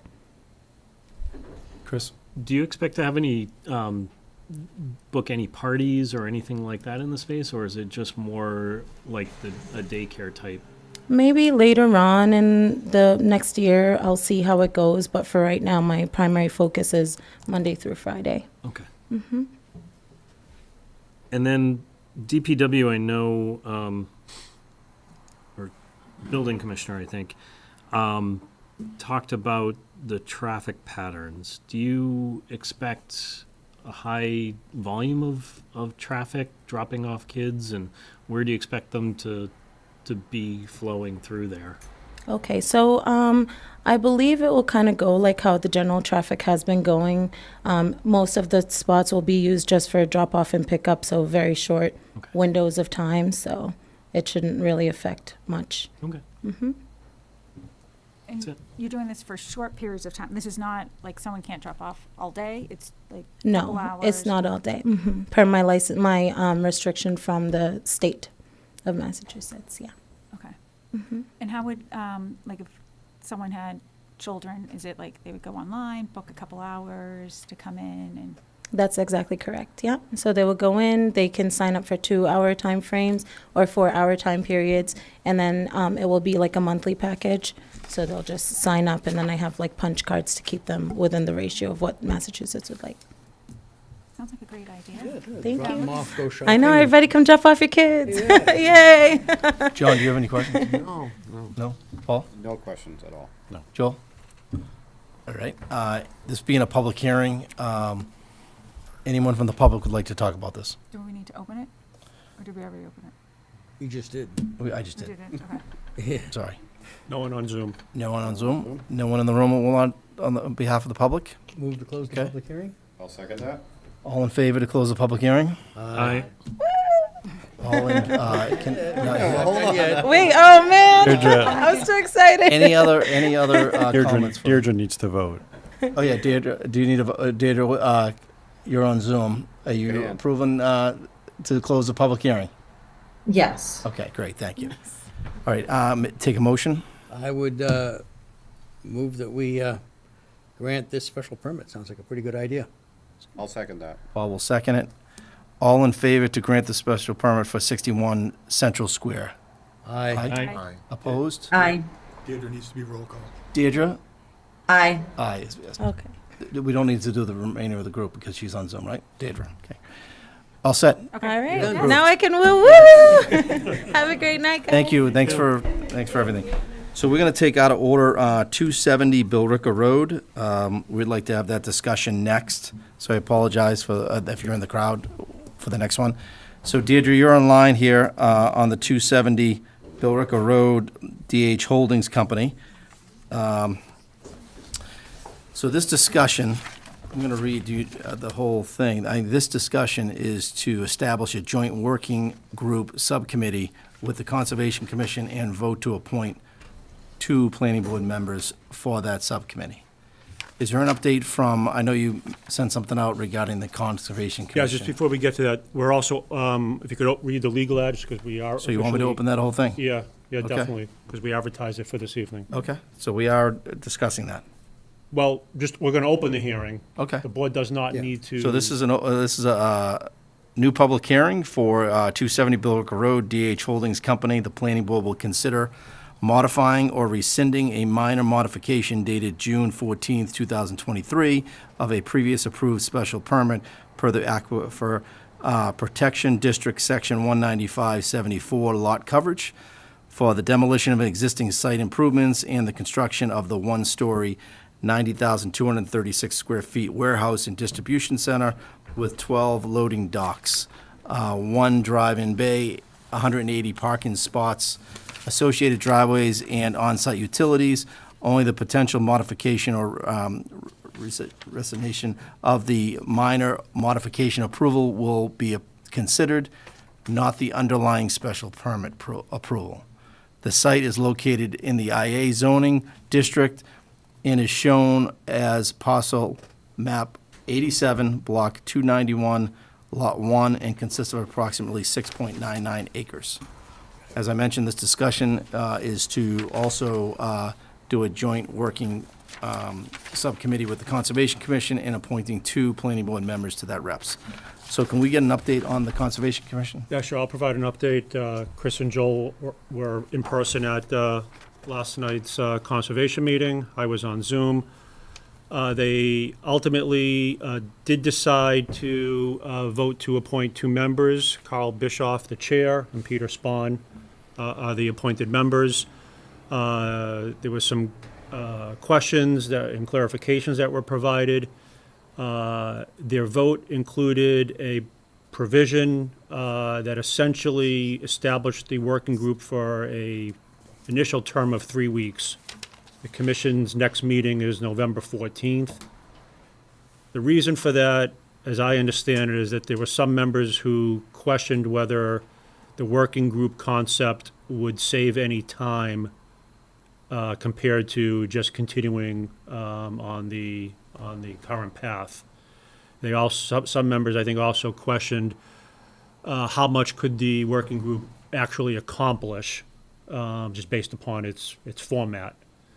So I think the commission's expectation is that it's a 3-week trial run, and to see what they come back with, at least for the commission meeting of the 14th. That's how the commission left it. Okay. And they already picked their 2 members. My suggestion is that, or my expectation is that if this moves forward, the committee may be able to meet before the 8th, but their update to the planning board may not be complete. It will definitely be more complete for the commission meeting of the 14th. That appears to be the more sensitive, depending on how the planning board discussion goes this evening. It appears as though the commission has some time sensitivities. So then it wouldn't be in front of us until the 29th? There would likely be a partial update on the 8th, but I don't think it will be fully complete. Yeah. The challenge with November is that the meetings, which are Right. usually the same week, are staggered in November. So we don't meet again until after the 8th, we won't meet again until the 13th of December. That's correct. That's correct. So on the 8th, you know, whatever update a working group has, it will be provided. And then between the 8th and the December 13th, if the working group is allowed to continue, it will continue to meet. And this is for what specific? It's to just look over, The, So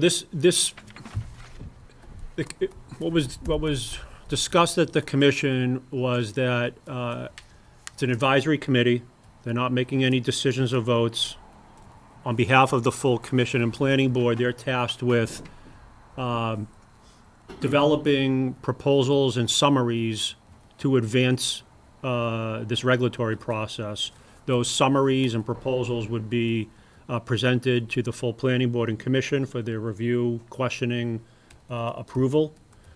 If you've read the two peer review letters, the civil and the LSP, there are recommendations for additional data. That's right. So in order to do that, the scope of that work needs to be discussed. And as we've begun to understand, scoping some of these studies is fairly detailed and complicated. So that's the reason for the working group, is to try to provide a dedicated forum in which members of two members of the commission and two members of the planning board truly want to spend extra time and energy and take a deep dive working with the board's consultants and the applicant's consultant team to develop these scopes, to then be presented back to the full planning board and commission for their review and approval to move forward.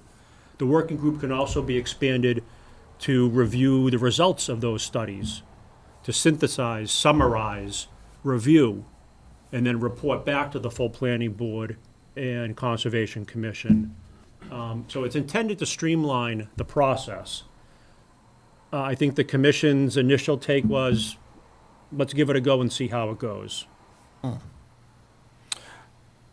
So would it be beneficial, what's their meeting on the November 13th? They meet on the commission meets on the 14th. 14th.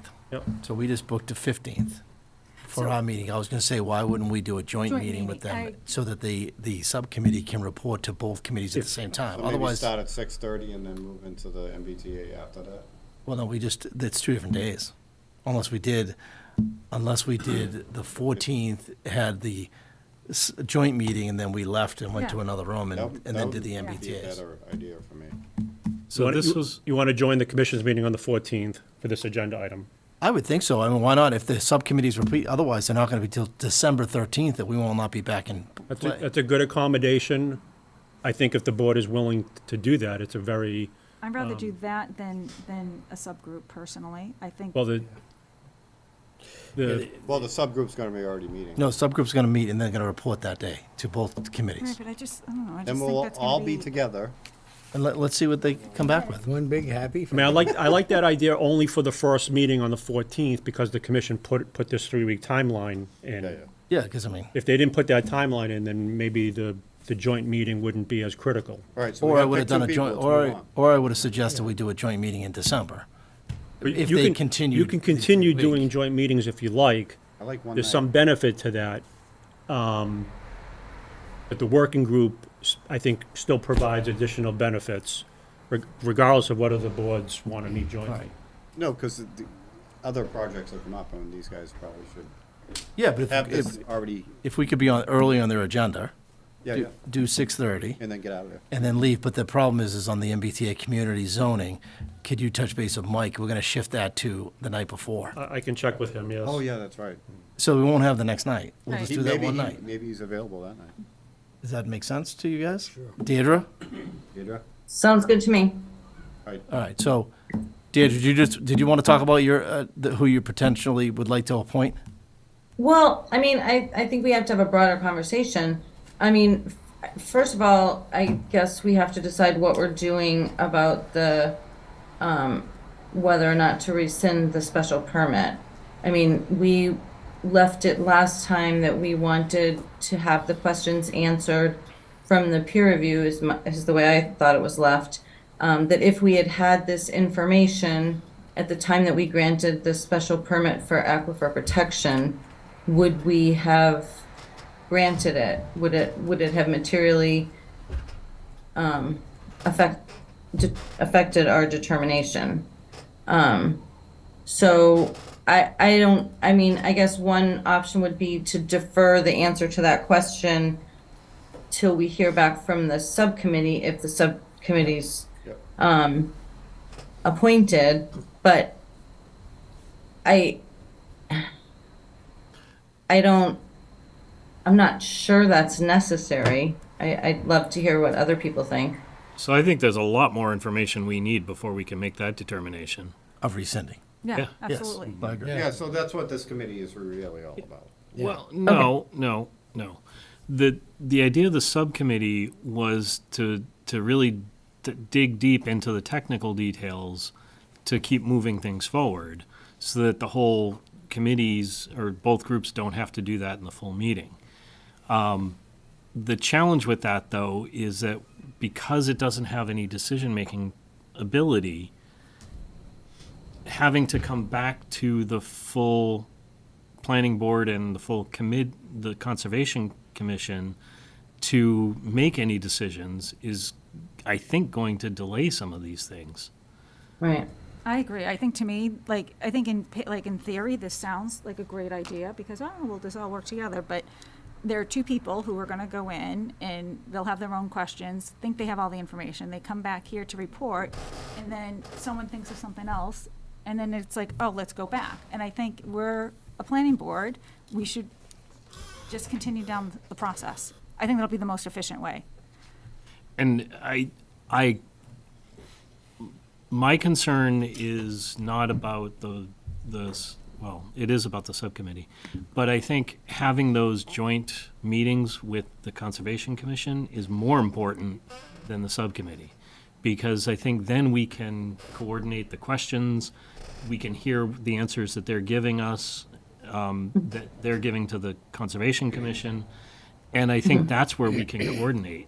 Yes. I think I because agree. everyone needs There's another aspect of this that we should cover, which is this is an opportunity to Build a have some good conversations with the Conservation Yeah. Committee, because this is going to come up again. Yeah, that's what I'm Things trying like, Well, yeah. it already is. Yeah, I it mean, is. it's come up on Hildreth Street, it's come up on the Brook Walk. Yeah, so let's, It's come up on 270 Billerica. So to me, the subcommittee, the way it's currently proposed, for 3 weeks to just talk about this single project. It'll go on longer. I mean, I feel like we need broader parameters, to decide how do we prevent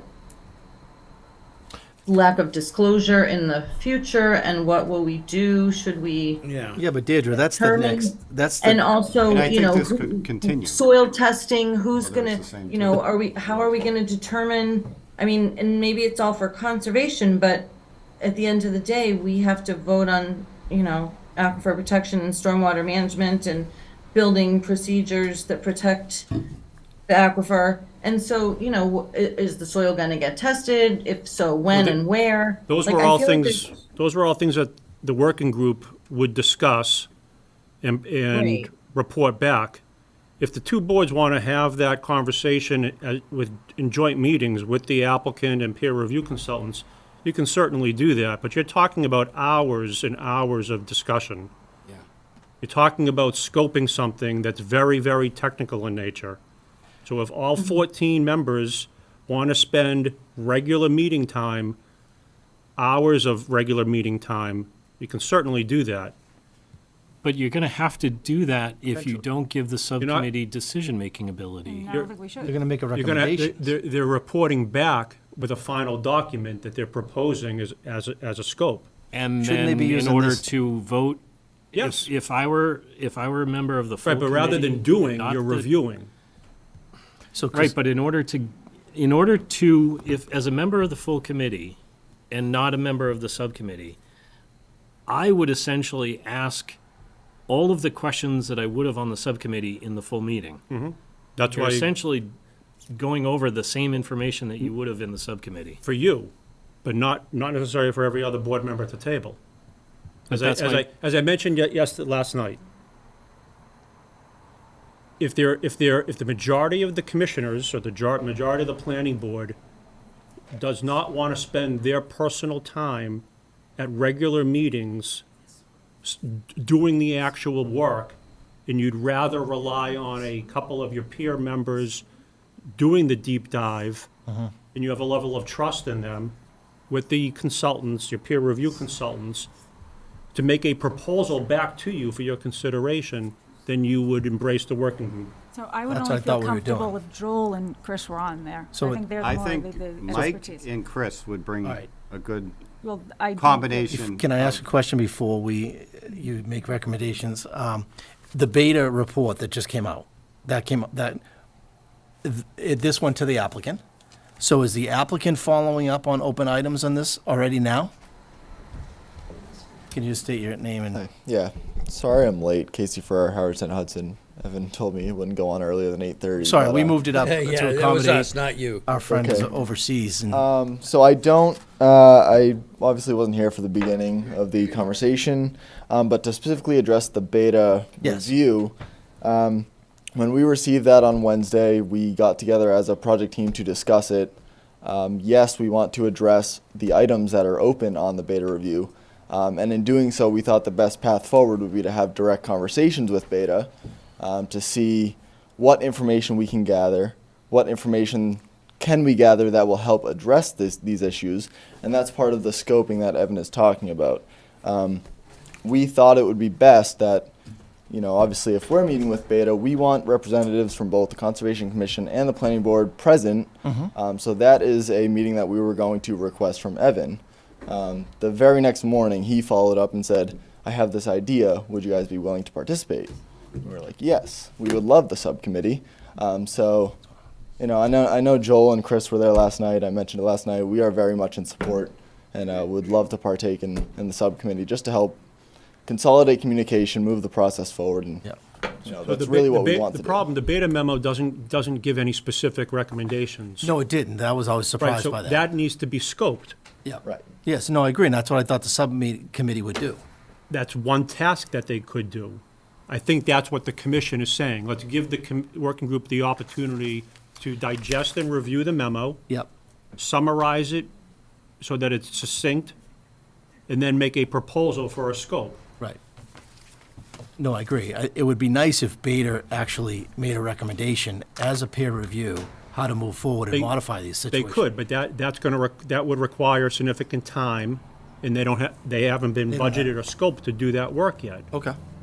We also know from I think the limited testimony that the planning board has had, plus some letters that you've received, that scoping it is not straightforward. There's a lot of details that need to be discussed. They need to be agreed upon. How many, where, what depth.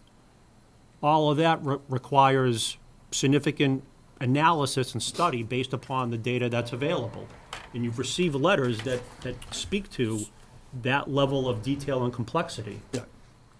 So with the subcommittee in your mind and your ideas here, would they be answering the questions for just the minor modification?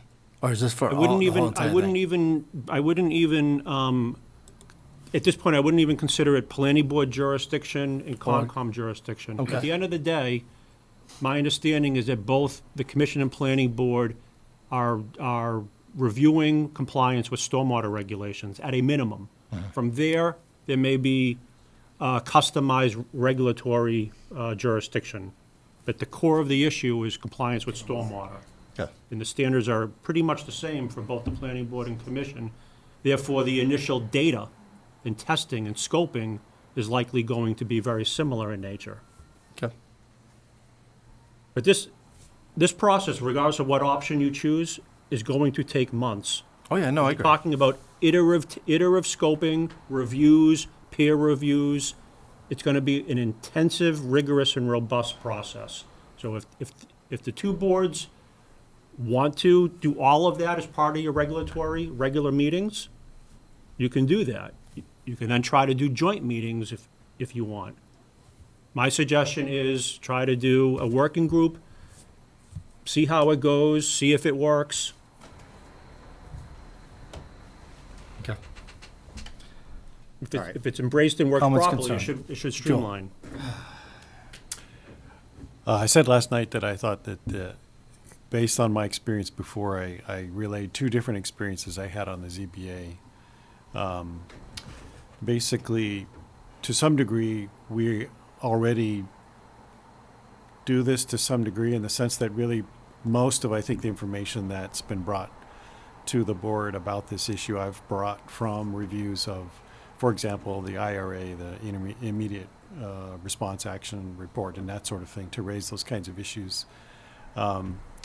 I think the kinds of issues that need further discussion, for example, that has to do with where do you actually do your soil testing, is where do you think the PFAS actually is.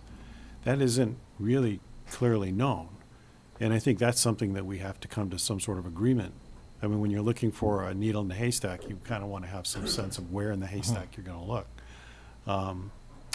But I think in general, the board has very early on in the process, the chair actually expressed a disinterest in hearing a lot of the technical details. And I think in this particular case, there's going to be a lot of, at least I know I'm going to have a lot of, I do have a lot of detailed technical questions about how to proceed there. And I've already identified several areas of concern in what I've provided to the board to address, which I can quickly summarize as concern about groundwater in terms of how it impacts drinking water supply, groundwater with respect to, and soil with respect to being encountered during construction process, and then whatever impacts permitting this is going to, what impact could that potentially have on remediation of the site, or essentially rendering the site to a state where MCP, the Massachusetts Contingency Program, would clear the site. And so I think in that sense that this kind of a thing can be helpful in that sense. But on the other hand, I've been fairly quiet because I figured it's up to the board. If the board wants to go through all that stuff, that's fine. I'm not going to say no. Do you think it's but beneficial to have the subcommittee for 3 weeks? I do. I definitely do. I That's what I'm think trying it'd to be get to. worth, I think it would be worth seeing what could be done. I in that sense. agree. Paul, do you, Paul, do you agree? I agree. John? I agree with the subcommittee concept. Yes. I think we know your answer, right? No? I mean, if you want to try it, Right, you're but on it. I think it depends on who's on the subcommittee. quite I think frankly. that- Right, so we can have the discussion. You agree with that? You agree with the subcommittee? Yes, I do. I think, we don't really want to drive all 7 or 8 of us No, I through agree. all these details. Chris? I have my doubts, but I'm willing to try it. I don't think it's going to speed the process up significantly. And I do think that especially in November, given the staggered meetings, it's going to be necessary to do a joint meeting Yep. for the It may. subcommittee to report to. To report back, which we're going to have to. Yeah. Deirdre? Sorry, I agree with the subcommittee. I have doubts like Chris about the efficacy given the calendar, and the kind of depth of analysis that Joel alluded to will be required. I don't know what's gonna really be accomplished in 3 weeks.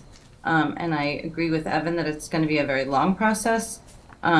So to put a 3-week time limit seems to be artificially constraining it.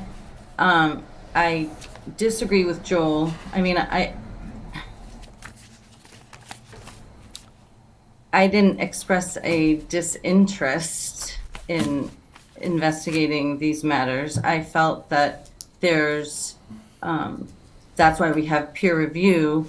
Those are our experts that we rely on to assess projects that come before us. And I feel like it's unrealistic to think that we can delve into every project's engineering details in the level of analysis that our paid consultants can.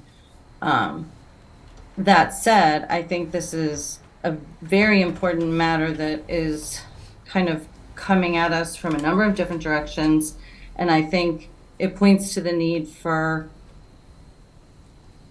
all of the involved boards, Board of Health, DPW for that matter, as well as conservation and us, to have a clearer understanding and a better trust that our stormwater and aquifer are being protected. And I think that there's a voice for those questions of all of the stakeholders. And I think that hopefully this project will serve as a template for us to develop a plan, better parameters going forward so that we don't have these kind of situations arising. So if we're going to have, planning board people at the table with the other stakeholders, I would say, in my opinion, I don't think that one of the people should be the associate member, though, Joel, I very much appreciate and respect your input and all the work you've done and your expertise in the area.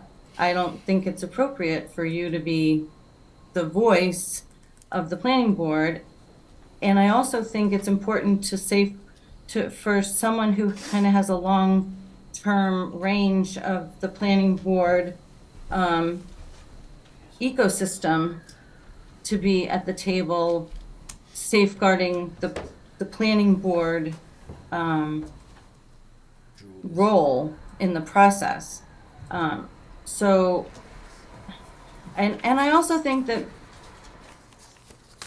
well, everyone at the table or everyone in this room and me not in the room all want to obviously have the stormwater be better managed and the aquifer be better protected. So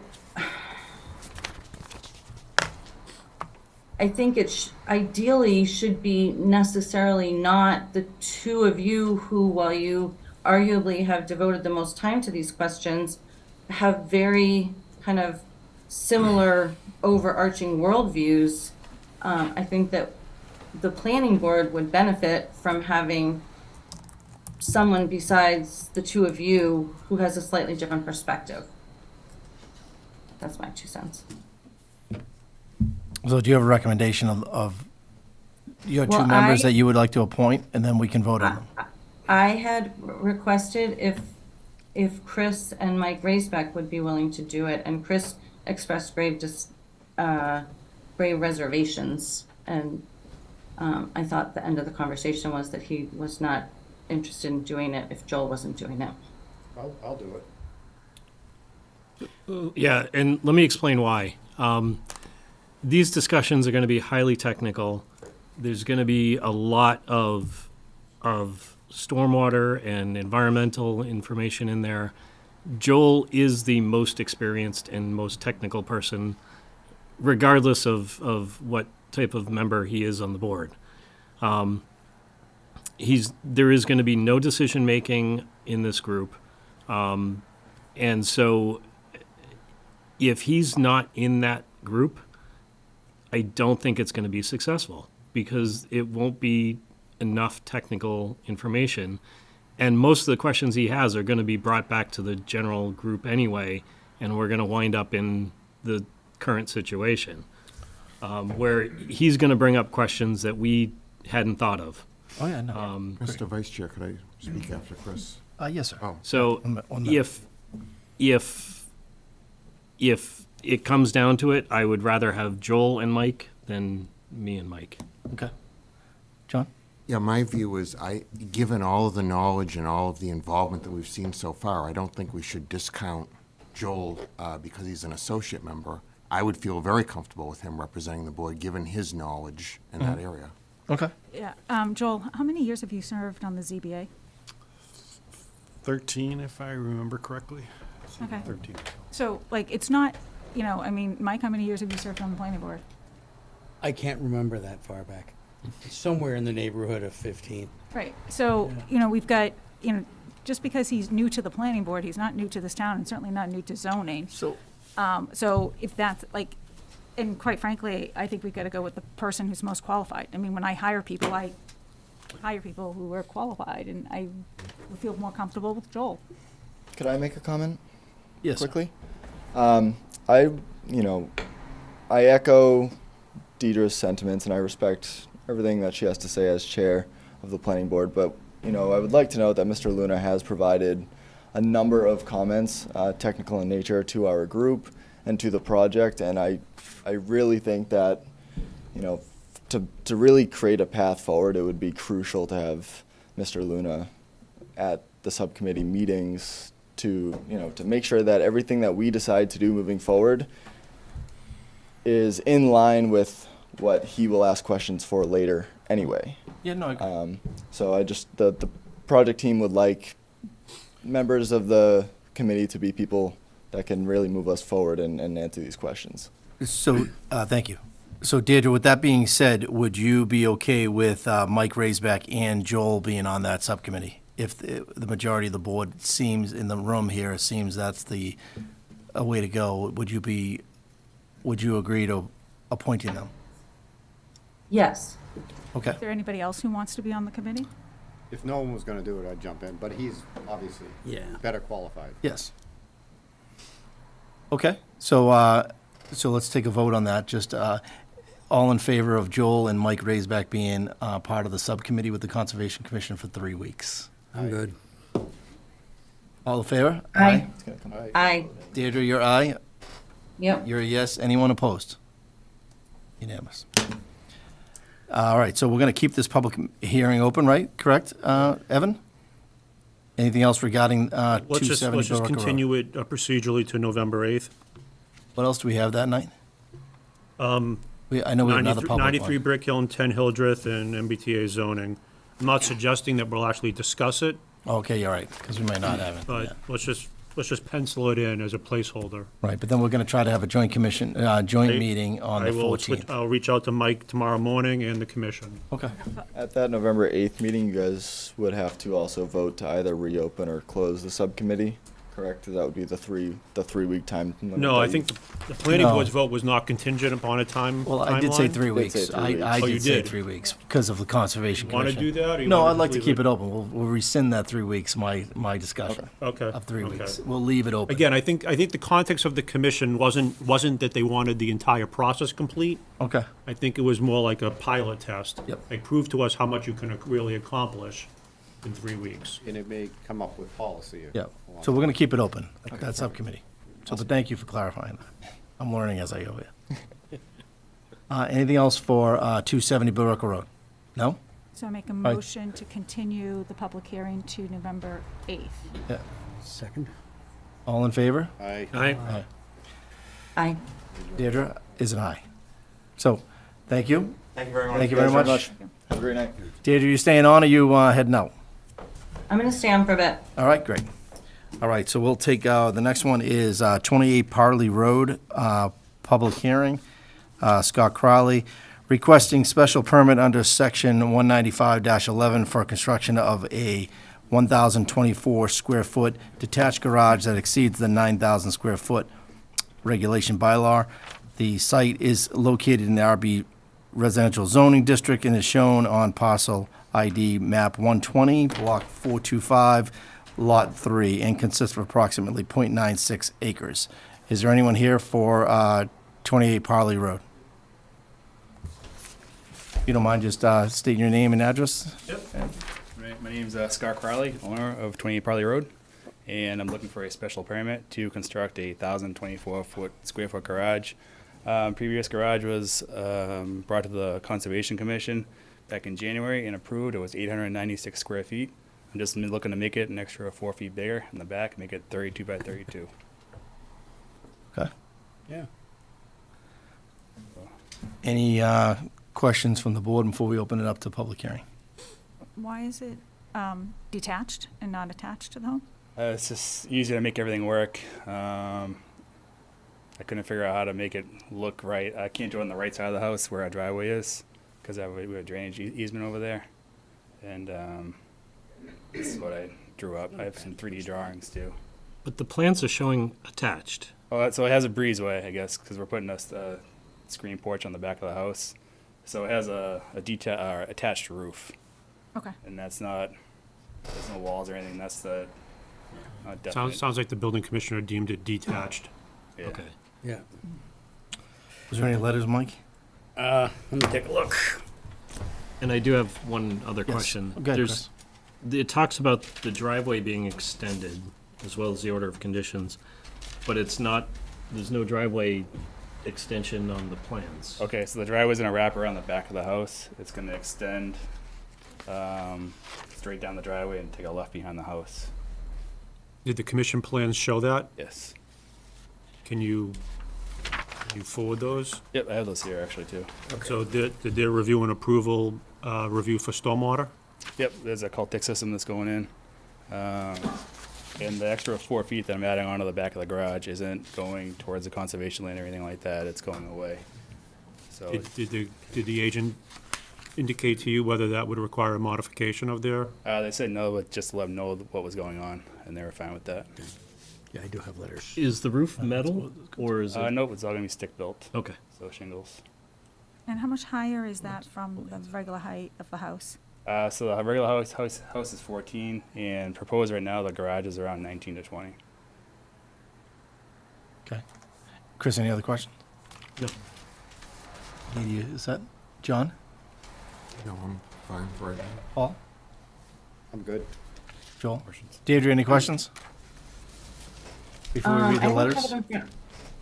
There was something in the DPW about water drain off and gutters, the water running off the garage roof and some kind of gutters that they sounded like they were recommending. Yeah, so when I went to conservation, we talked about putting a cultic system in, which will be to the right of the garage, to catch all the runoff from the garage. So you're doing that, great. Yep, it's already been on the print. Did the commission peer review this, or who reviewed the stormwater? The DPW review it? They have comments to the effect that they did not review. How long ago was the approval? January 6th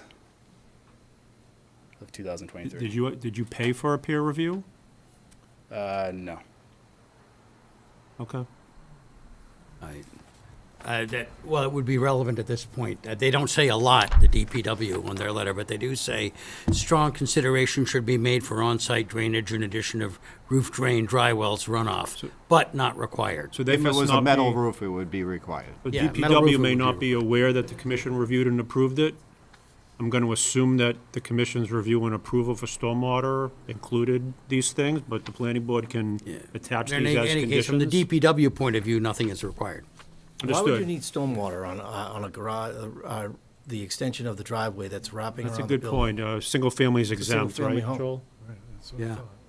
So these are just recommendations then? It's a standard Best letter. management It's the same practices. comment on a later letter. Yeah, you- That's good why I point. asked about the metal roof versus regular roof. There is a. So did the difference. commission require any dry wells, or?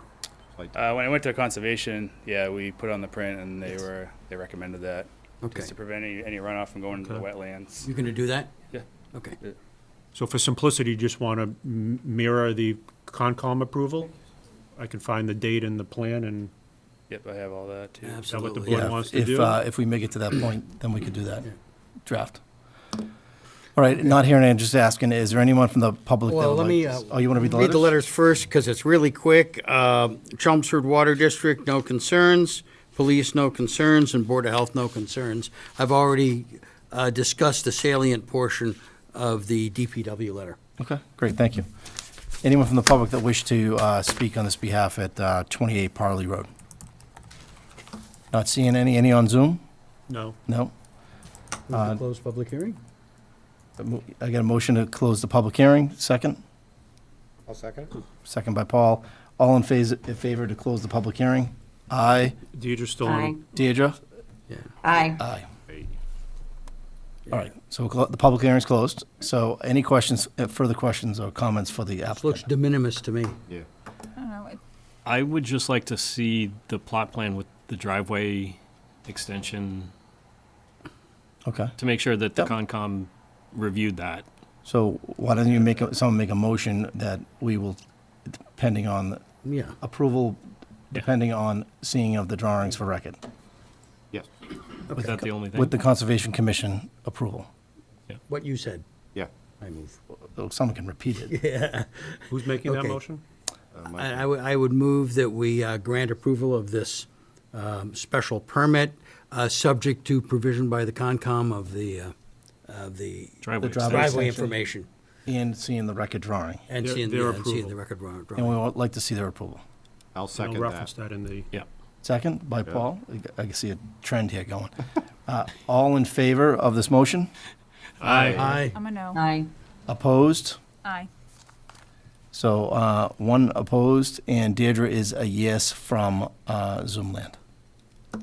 Thank you. It's approved. Good luck. Yeah, do get that information. If you can get that information over Thank to you. Evan, that'd be great. All right, thank you. Thank you. Okay.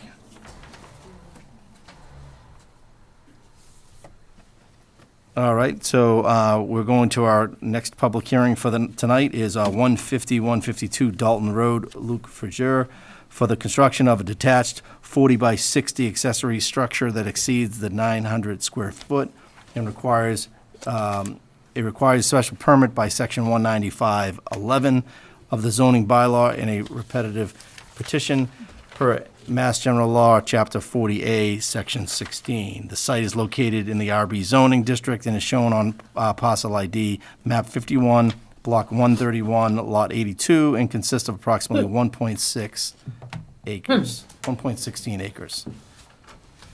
Is anyone here for representing the 152 Dalton Road would like to open up the hearing? Good evening. For the record, I'm Pam Brown with Brown & Brown, representing Luc Fougere and his wife Danielle. Luc is here. Danielle's home with a sick kid. The board is, I think, becoming ever so familiar with this case. We are here with a retry after re-advertising of the application and the need to advertise the statutory procedure for your reconsideration. As you know, but I will refresh, we had filed a request for a 2,400 square foot garage barn, we call it multiple things, to be located to the rear of the Fougere home at 152 Dalton Road. That's in accordance with section 195-11 of your bylaw. But the preliminary matter, if you will, is the requirement under Mass General Laws, Chapter 40A-16. And that statute requires the planning board to act, and to make sure I get the words exactly right, you need to consider what's before you and to find specific and material changes in the conditions, and I kind of underscore that, so the conditions upon which the previous unfavorable action was based. And then in your finding, you need to actually specify what those specific findings would be. And that needs to be by a 2/3 vote of the board. So I think at our last meeting, but I'm going to kind of start over since there was a re-advertisement, but I will try to keep it short and then respond to your questions. There were really two primary reasons, in my opinion, and supported by the decision that the planning board issued, which was a 3-4 vote, which unfortunately for my client failed. We need, again, a supermajority for a special permit, so we needed 5 votes, and the vote was 3-4. But the two issues that really popped out were aesthetics, the look of what some considered a commercial-looking building in the backyard of a residential property. And the other was, which probably even more important, was the use. I think a lot of members and neighbors maybe struggled with the use of the property, regardless of the fact that the jurisdiction of the permit we're asking for is really just restricted to an accessory structure that's larger than 900 square feet. So we are here again. But I did spend some time between the last time we were here and now to review again your old decision and to pull out some of those things. Attorney Dane actually helped me by referring me to the case he's relied on because it's full of things that help the board make such a determination, including, and I'll cite a couple. If I go to the case, the Ranny case that he cited, one of the things was that it is quite possible that a board can find a material change in, again, the conditions. It's not necessarily we changed the barn, we cut the size in half, we changed the color. It's not necessarily those items. It is particularly related to issues that came up with the board that maybe have changed in the new application. And one of those was loud and clear, a discomfort if nothing else. In fact, the town council advised that, what the jurisdiction was, but also people asked about whether a decision could even be made without the zoning board acting on the use. And I think it was clear that it really should be two separate issues, even though it's difficult. But I come back tonight saying one of the significant changes was we have been to the Board of Appeals, and the Board of Appeals, after significant deliberation and research on its own, found by unanimous decision that the use was a prior non-conforming, essentially contractor's yard, landscape contractor's yard. And I won't dwell on the reasons for that or the change in the zoning that made it non-conforming at this point in time. If it comes up later on or in questions, I'm happy to go there. But looking to the case itself, the primary discussion, there were three points, but the one that decided the case was the issue of whether the board should have made a finding of a specific and material change, and asked the question, what constitutes, and I think the board asked this at the last meeting, what constitutes a sufficiently revised application? And this is the words of the court. It proceeded to cite case law and to do two things. One, say the decision is yours. It is the board's decision to make this finding, and the court will rarely interfere with uprooting that decision because it's really your discretion, not the court's. And secondly, stated that the issue before you again is whether the plans or the surrounding conditions have changed sufficiently to justify a reapplication during what we call a moratorium period, which is principally for the local board to determine, as I've just said. You may give weight to differences, which in an absolute sense are relatively minor. And they cited several prior cases, and I'm going to just read, I won't give you the case names, but they're available. Construction of a brick walk along the frontage. That was enough. Relocation of access. That was enough.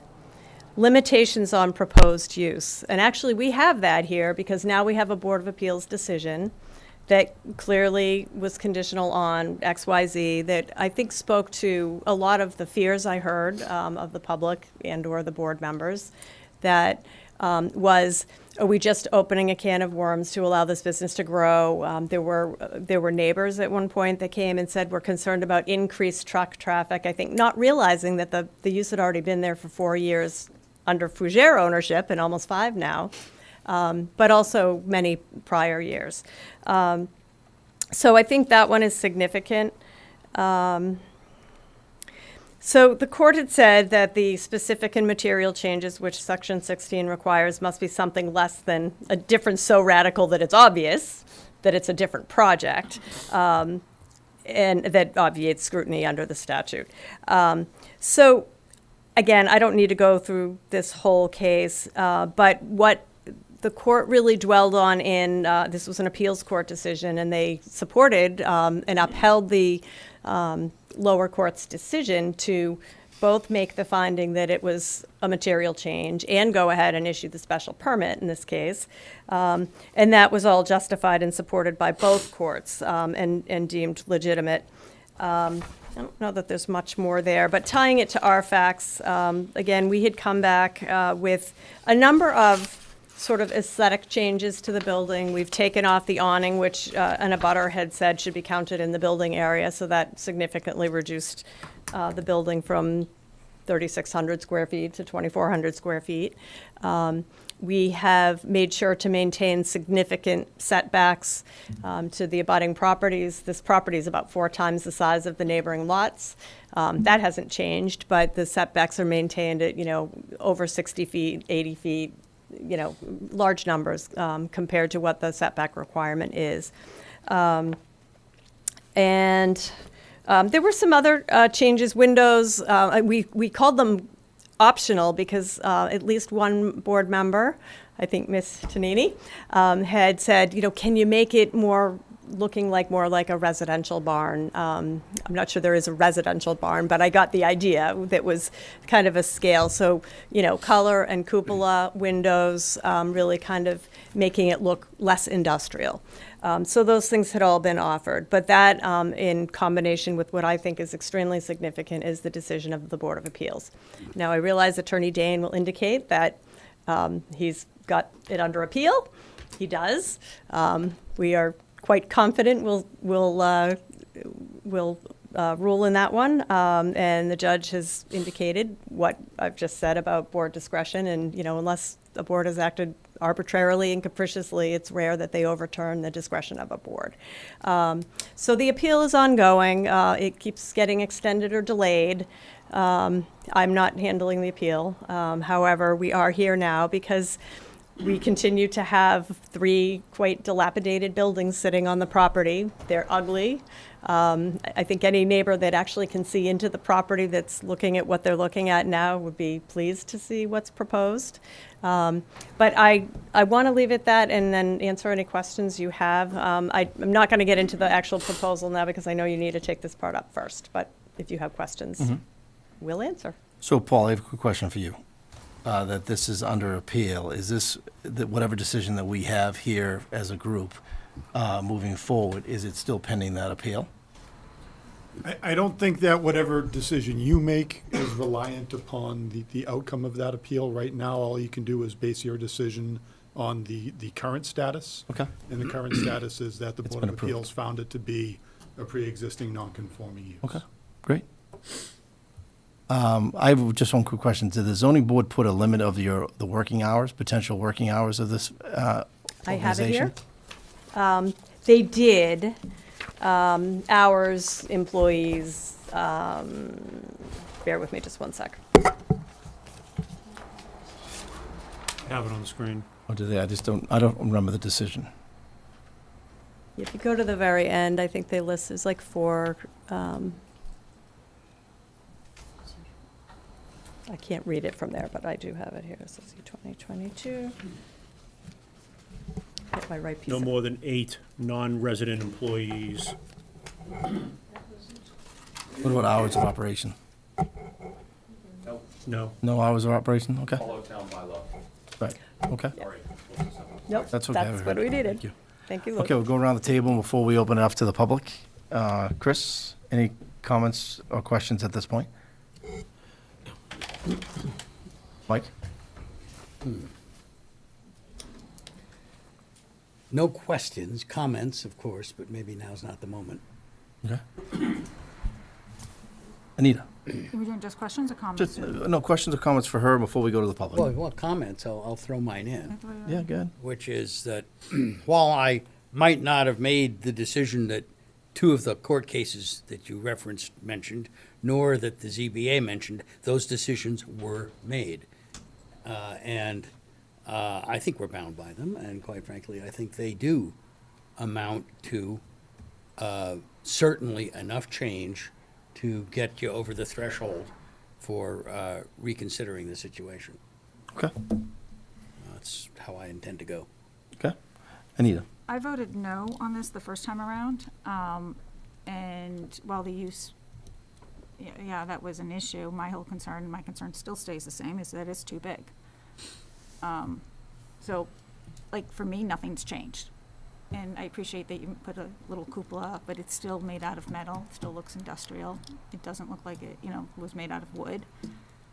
Then I'd be a little bit different. But it's not. So, to me, no, that hasn't changed. So It's a fair opinion. And that's what I based it on originally, and that's where I stand now. Okay. John? I was not on the board when it was first proposed. I don't have any questions at this time, but I'd like to hear the comments from Okay. other speakers. I'm good. All good? No questions. No question. Deirdre, any questions? Yeah, am I correct the size was significantly reduced? It was reduced depends from on- 3,600 to 24. The the awning that many had counted as part of the structure and the bulk of the thing has been removed, so that reduces it by about a third in size. And what about the height? The height's the same? The height is less than 20 feet, so there were some misunderstandings on the height presented at the prior hearings, but we're at high 19s, it's just under 20 feet. Okay. Does that And then, include the cupola? Probably not. Finally, That does not include the cupola. the DPW, again, in their letter referenced the stormwater drainage and said they don't have a stormwater plan, Right. but they again recommended the gutters and stated they don't have a stormwater plan because this is in the RB and it's not required, but given that it's more of a commercial use, I would like to suggest that the plan would benefit from a stormwater management plan, including the gutters, and the DPW referenced that they would review one if one was provided. So I would like to request that one be provided. Yeah, that is in fact what the DPW said. It's the same situation we had in the last one we looked at. It is residential. It's probably not absolutely required, but it sure sounds like a good idea. But I think it is with a metal roof, though. So, Well, there Well, are. do we want to yeah. get into the discussion of this project No, this is specifics just- right now, or Yeah, I know. stay with the? No, it's okay to discuss it openly, because I think that for And I for can the actually abutters provide to a quick hear- response on that one that might help Yeah. the board member. The building actually is proposed with gutters. It originally, we hadn't provided for anticipated underground, stormwater management because the ground is pervious. It's not a pavement, so it's not a parking lot that needs structures. But Luke is actually a licensed installer, and we can certainly work with DPW on either infiltrating catch basins or something so that the roof leaders go down and infiltrate But they'll be underground. looking for a plan. Yeah, so if we're going to talk specifics Go ahead, about the yeah. projects, if we do vote to move forward with this, I would be wanting to treat this as a commercial site, because that's essentially what That's correct. the use is going to be. So I would be looking for a full stormwater plan, an O&M plan, contamination control, because there's going to be vehicle repair inside. So if we do go forward with this as a commercial site, then I would want to treat it completely as a commercial site with all of those. Stormwater, O&M, what was the other one? Get there. Contamination control from Control, vehicle yeah. repair inside.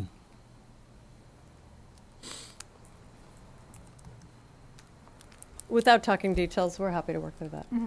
Okay. Okay. Fair enough. Did we ask it, Deirdre? Did you have any questions? No, you answered them. Okay, so this being a public, I don't have any comments at this time. Well, it Do you have is, any other further comments before now, we is open this is it a public hearing on the question of rehearing this, as well as it would certainly would be a public hearing after that, Do you want to speak to that procedurally? What should they do? procedurally? Oh, procedurally, the first thing you need to do is make your determination that you're Right, going to and we, allow this. that piece does not have a public hearing attached. Yes, it does. Oh, it does? Okay, that's what I wanted to know. Last time. That's why you had to renotice. Okay, gotcha. So you want to determine if we are going to reopen it back up again for approval, or for determination? Still need to hear from the public. Okay. So we're going to open up to the public. I'll sit down. Yeah, if you don't mind. Yeah. So is there anyone from the public that would like to speak on the reopening of this, specifically on reopening of this item based on our previous decision? Thank you. Yes, my name is Christopher Vaccaro. I'm counsel to Larry Thatcher, who resides at 77 Linwood Street, and he is a direct abutter. Yep. If you don't mind, I wanted to show you some aerial photographs of what this site is all about. I have 6 of them here. It's fine, we can share if need be. Is this truly relevant at this point? Well, he's gonna, at this point, you're going to. See it sooner or later anyway. Not only about the new project, I'm asking your opinion, what your public opinion on, should this be reopened or not? Well, my public opinion is that it absolutely should not be reopened. And why? Why shouldn't it be reopened? Yeah, that's the question at this point. The reason, Mr. Chair, is that Back to Joe. we have a statute that says that 6 of the 7 of you have to consent to this being reopened. The reason for that, of course, is that we don't need to keep dragging people back in Okay. to contest cases which have already been heard and have already been decided. That's why there's a 2-year statute that says that there's a 2-year moratorium, as Ms. Brown said, before this gets taken up again, unless you, of course, as a board, 6 out of 7 of you decide that this should be taken back up again and consent to that. We don't think it should be. Obviously, that's why I'm here.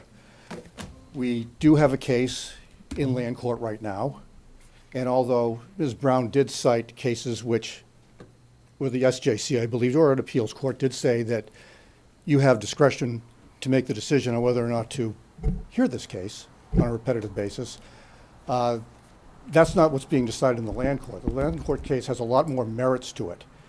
And until that land court case is decided, the Board of Appeals decision is in abeyance. It has no meaning. It has to go through this appeals process. And we believe that we have a very strong appeal in that case. And I don't really want to trouble you with the merits of that appeal unless you want me to go further into detail on that. Not at this point. But it does remain an active appeal, and I know Mr. Thatcher is going to prosecute it diligently. So the first thing here really is for 6 of you to consent to this. And before that's happened, nothing else can really take place. So we're gonna get to that vote shortly. Okay. If so, then you can take your Now, next the other phase. thing I just wanted to finish up with is this is a contractor's yard. This is a prohibited use. Yeah. And what is being proposed here is indeed an expansion of that use. Maybe they're going to be dressing up the barn and putting a cupola on it. Maybe they're going to be taking away the overhang. But nevertheless, the size of that barn is the same. It's 60 by 40. It will still have the same utility as it would if it had the overhang. It will still be able to accommodate the same expanded amount of business which is going to be conducted at this contractor's yard. He's almost doubling the amount of storage space and commercial space available on this site. So this is a major, major expansion of what's going on there. I believe I heard one board member say that this should be looked at as a commercial property, really in all aspects, which means that, yes, there needs to be drainage. Is it a pervious site? Maybe. If it's not a pervious site, then it's going to be subject to erosion. We're adding a lot of a non-pervious surface when we put in that building. The other thing is that we need to remember here is that Article 9 of the zoning bylaw talks about screening and landscaping, which is intended to really buffer commercial uses. And this is an industrial use, let's face it. It's an industrial use which is prohibited in this district. We need to have screening for this use, and really, given the industrial use, it would recommend, I believe, the bylaw, which is, Article 9 recommends 40 feet of screening, which has to be landscaped. It has to be trees. It has to limit visibility from neighboring lots. And this is a residential district, so I would discourage you from going further with this, given that we have a court case going on, given that we have a prohibited use, and given that it's going to be significantly expanded. Thank you for listening. So, anyone else? Isn't this gentleman your attorney? Yes. So you're going to speak too? Was he speaking on your behalf? He was speaking on my behalf. Then we'll have to take someone else up on the. You can't just continue to have No, I just. talking. So I think at this point, is there any other one? Yes, would you like to come up to the podium? I do.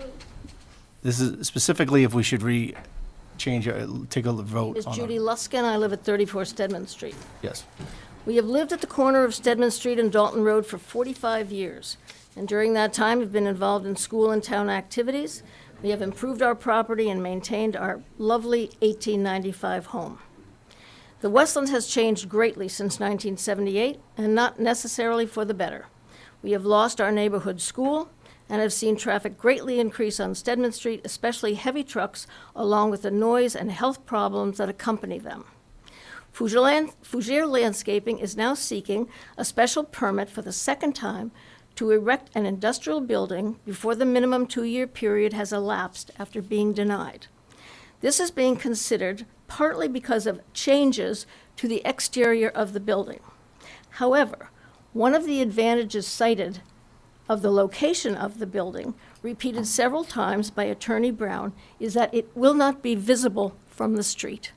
So if it is not visible from the street, the small changes, bat house, bird house, cupola, really has no relevance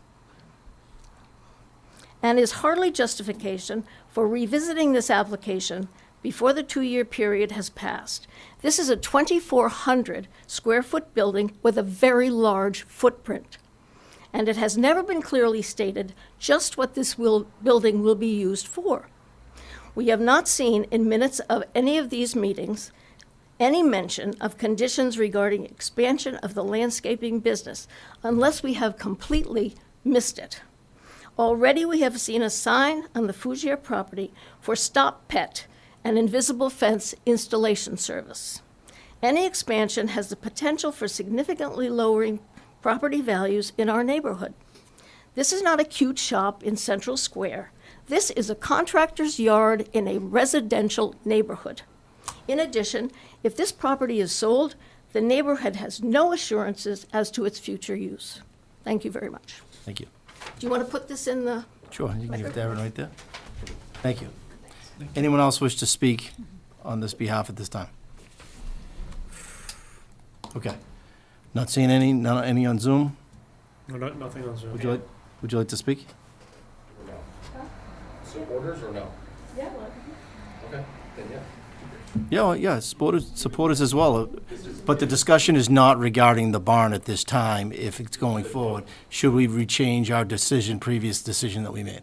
Is that correct? Am I wording that correctly? And if I can clarify. Yes. There's been statements that operations would be substantially increased if the barn is put in place. That is an issue that was not in front of the Zoning Board of Appeals. Their decision is not based upon that, so that would essentially require a separate action at some point. Okay. By who? It could be by the abutters if they want to file I thought enforcement you action. meant by the zoning board. Well, it would eventually wind up at the zoning board, yes. Just quickly, though, the ZBA, that was one of the main things that the ZBA looked at, because we weren't looking to expand, and that was one of the points I'd make to counter council's suggestion, is building a building doesn't increase the use. The use is the use. The employees are the employees. The activity level is the use. And to the extent that this board were to review, the barn or any other special permit, you're looking to mitigate any potential impacts. Here, I think they're positive, but that's kind of your next step. Because we're cleaning up the site and getting rid of about 1,400 square feet of existing buildings are going away when we build this. Sir, you wanted to speak on behalf if we should change our decision? Sure. My name's Ed Hogan. I live at 44 Stedman Street. We abut Luke's property. My wife, Teresa, and I moved into our house in 1996. The back end of our property line, being the opposite side of Stedman Street, abuts Fougere Landscaping. Our property goes right up to Luke's work yard. As a result, we're aware when Luke and his employees are working. We have no concerns about Luke's business activities or the level of noise. As long as we have lived at our house, the activity has always been part of whoever lived there. It's been used as commercial property for decades, I believe, for every second. We've been there for 27 years. The business he is running appears to be about the same as Anthony's Gardens, in our opinion. We've met with Luke to review his plans, and he has shared with us that he has no desire to run a retail business on his property. He has shared that he has no desire to necessarily increase the size of his business. He has shared with us that he only wants to increase the value of his property by removing the 3 not so attractive sheds that are deteriorating and replace them with a functional barn to make his business run more smoothly. We have no objection to the plan he has presented. Like most of our neighbors on Stedman Street, we have a long, narrow lot, and toward the back of our property line is a swimming pool, a screen house, and a small basketball court. We are an outdoor family and love spending time in our backyard. We have 3 kids who often invite friends over. That I would venture to guess can be much noisier than Luke's business when they are watching a game together. I say this so that any abutting neighbor understands that some of the noises you may hear could be coming from our house and not Luke's property. My wife once asked Luke if the kids were too loud, and he said, "I hear them sometimes, but I hear laughter, and I think that's a good thing." We are landlocked, and several times we have reached out to Luke to allow contractors to allow us to complete projects in our backyard via his property. This has saved us a lot of money in tree work, cement work, and other projects. Luke has always said yes. He's never asked for anything in return. It's not necessarily been easy or convenient for him. He's trying to run his own business, but he's a good neighbor. Every contractor that we've worked with praised Luke for his generosity and kindness. Again, I say this to point out, sometimes the trucks you have seen going into his yard were there to help us. They were not there for Luke. We've been very fortunate to have Luke's help with these projects and fortunate to have him as a neighbor, and we hope you see fit to allow him to go forward with his plan. Great, thank you. Thank you. Anyone else from the public? Anyone else? Yes, sir. I'll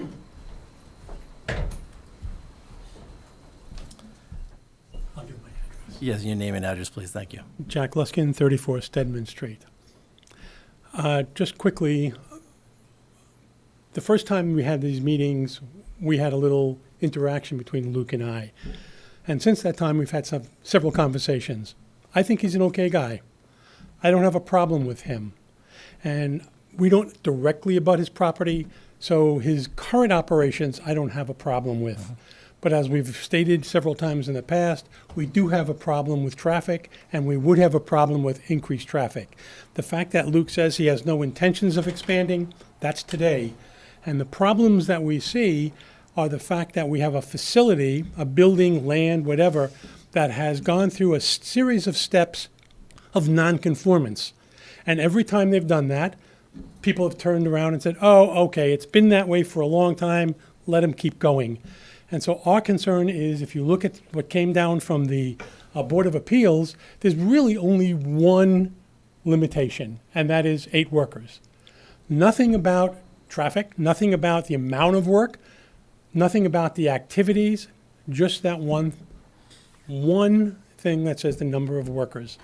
So we're concerned about having this go through and not having any additional restrictions added to it that would protect the neighborhood should Luke decide to sell for whatever reason. So that's. Thank you. Yes, sir. Yeah, come on up. I know this is getting extended. Name and your address, please, and we know you. Luke Fougere, owner of said property at 150-152 Dalton Road.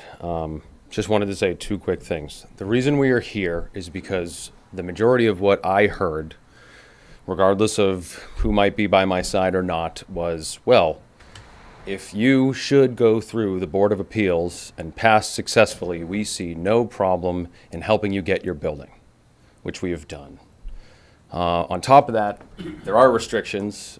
We had a lot more restrictions listed, and the board said, Luke, you are restricting yourself far too much. You are a business that has been there non-conforming for years and years, and we don't want to see you snip off more because you're only hurting yourself. That's all I wanted to say, and I appreciate it. Thank you. Anyone else? So do I need to close this portion of it before we have this portion of? Yes. Well, we could, if it goes forward in favor, we can reopen it. We're reopening. If it the goes new forward in favor, I think you would be reopening a new hearing. A new hearing for the building. Right. Okay. All right. It's advertised. So as part of take a it. motion to close the public I hearing. will move that we close the public hearing on the issue of rehearing this matter, Reopening, right. or reopening this matter. Second. Who's the second? Second. Chris. We got Chris this time. All right. All in favor of closing the public hearing? Aye. Aye. Deirdre? Aye. Aye. Aye. So we're closed. Public hearing's closed. Discussion. Do we want to discuss this? Or are people ready to vote on the discussion? I mean, and Is that Paul, it how for many the agenda? members out of the 7? Is that it for that's the other thing that was on the agenda? No, Right, now right, we but have to where, discuss whether or not we're gonna, Whether we're gonna actually do anything here. Paul, number of voters you need, do we need 6 out of 7 So the statute is to open it back up?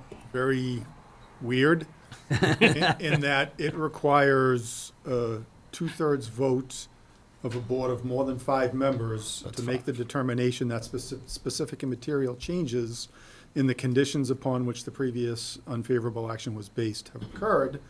And then it goes on to require a vote of all but one of the members of the planning board to consent to this moving forward. So there's really two separate aspects of it, but at the end, it requires at least 6 votes for this to be allowed to move forward. Okay. Chris, comments? I think we're bound by the decision of the ZBA. I think that because I wasn't on the original board, but because this is an official use allowed now, I think we have to treat it as such and reopen it, because that was one of the major objections that people had. I completely agree with Chris, although some of the other points that he made about what we should consider when we consider the underlying case, if we consider it, there's some interesting stuff there to chew on. But in terms of rehearing this, I'm perfectly in favor of it. Yep. so I disagree, because when this was originally presented to us, it was presented as a structure, like the use wasn't an issue. It became an issue when we started discussing it and questions came up. But what was presented in front of us is what we have now.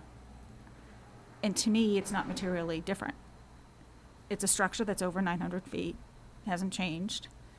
And again, my decision and my thought process when looking at this from day one is the same as it is today. You know, if you look at the public, hearing announcement, it was the same thing.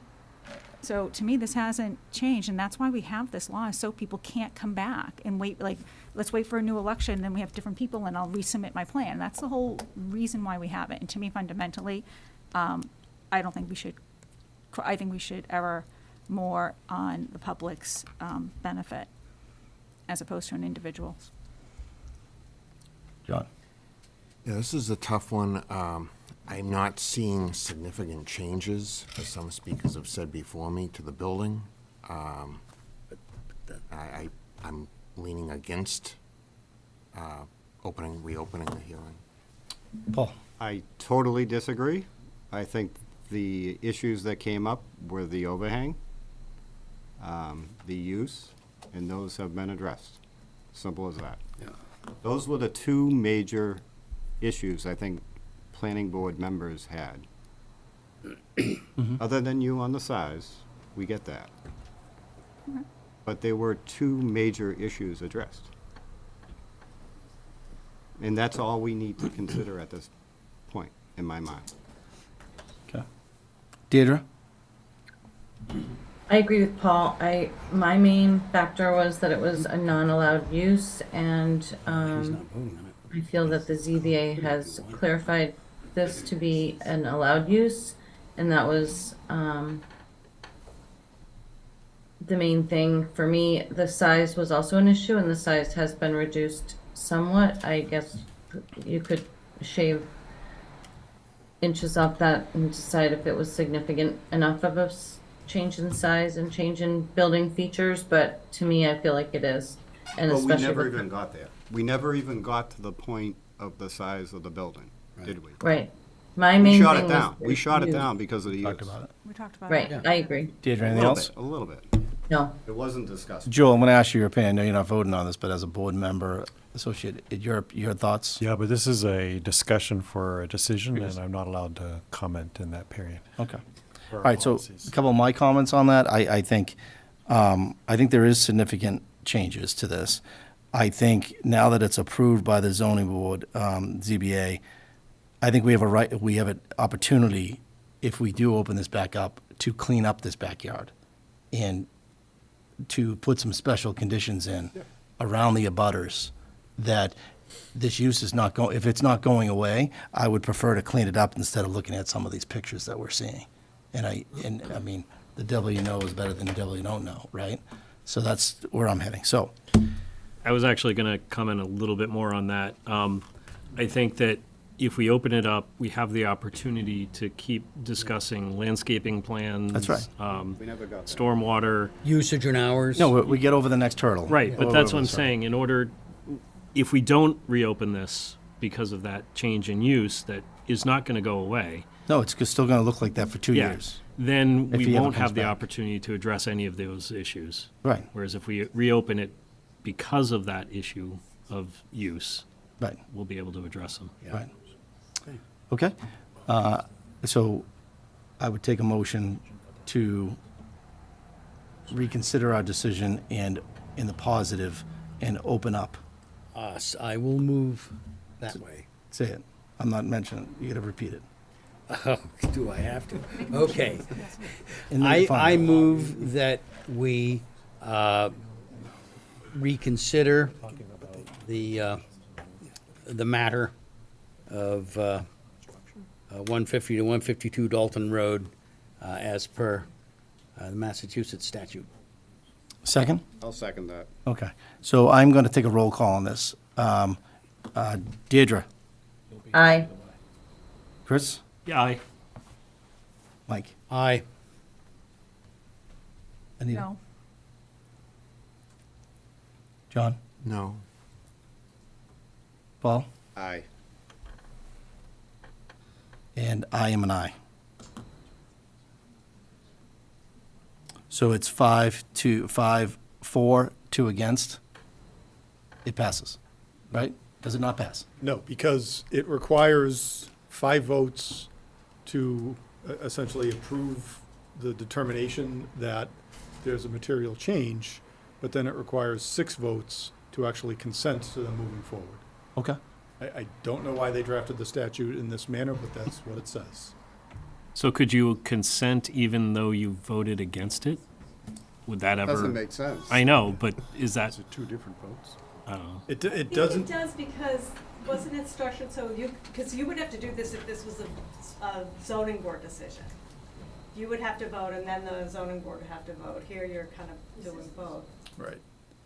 I theoretically, yes, you could vote no on the significant change and yes to grant consent if you want to hold a separate vote. That's bizarre. I know it is. It is bizarre.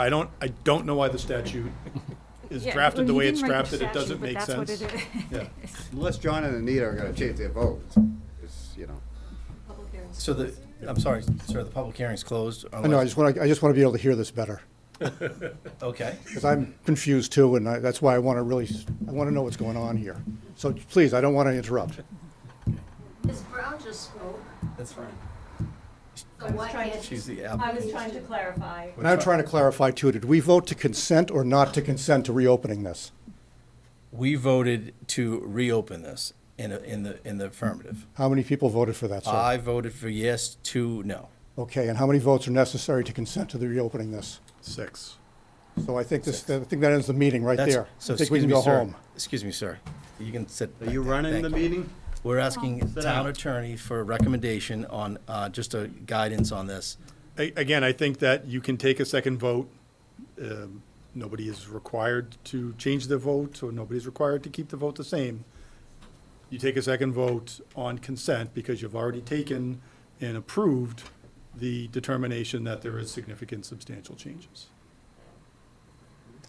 Okay. Then So I make a motion, someone please motion I will for move consent. that we consent to rehear the matter. Is that correct? Okay. Okay, Deirdre, Yeah, is there a Aye. second on that? I'm sorry, can I have a I'll second second? that. And do you want a discussion of it? Is there a discussion? Thank you for the formality. No discussion? No discussion. No discussion. Taking the votes, roll call. Deirdre, Aye. Chris, Yep. Mike, And then I'm Aye. gonna depart the premises. okay? Congratulations. Anita, No. John, No. Paul, Aye. and I am an aye. So again, it's 5-2, there's no consent. So 5-2, so it does not pass. Correct. Okay, Good evening. Good night, thanks for matters joining. closed. Deirdre. Thank you, Enjoy. Deirdre. Enjoy your vacation. Do you need me for anything else? Thank you. No, thank you very much for your guidance. Thank you. That's confusing.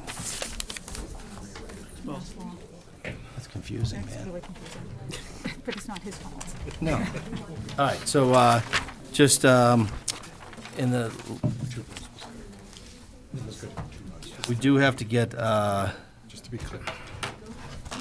fall town meeting discussion. Just real quick on that. Thoughts, comments, concerns regarding the items that came forward. Good night, Paul, thank you. Paul, thanks. I had a question about the specialized energy code.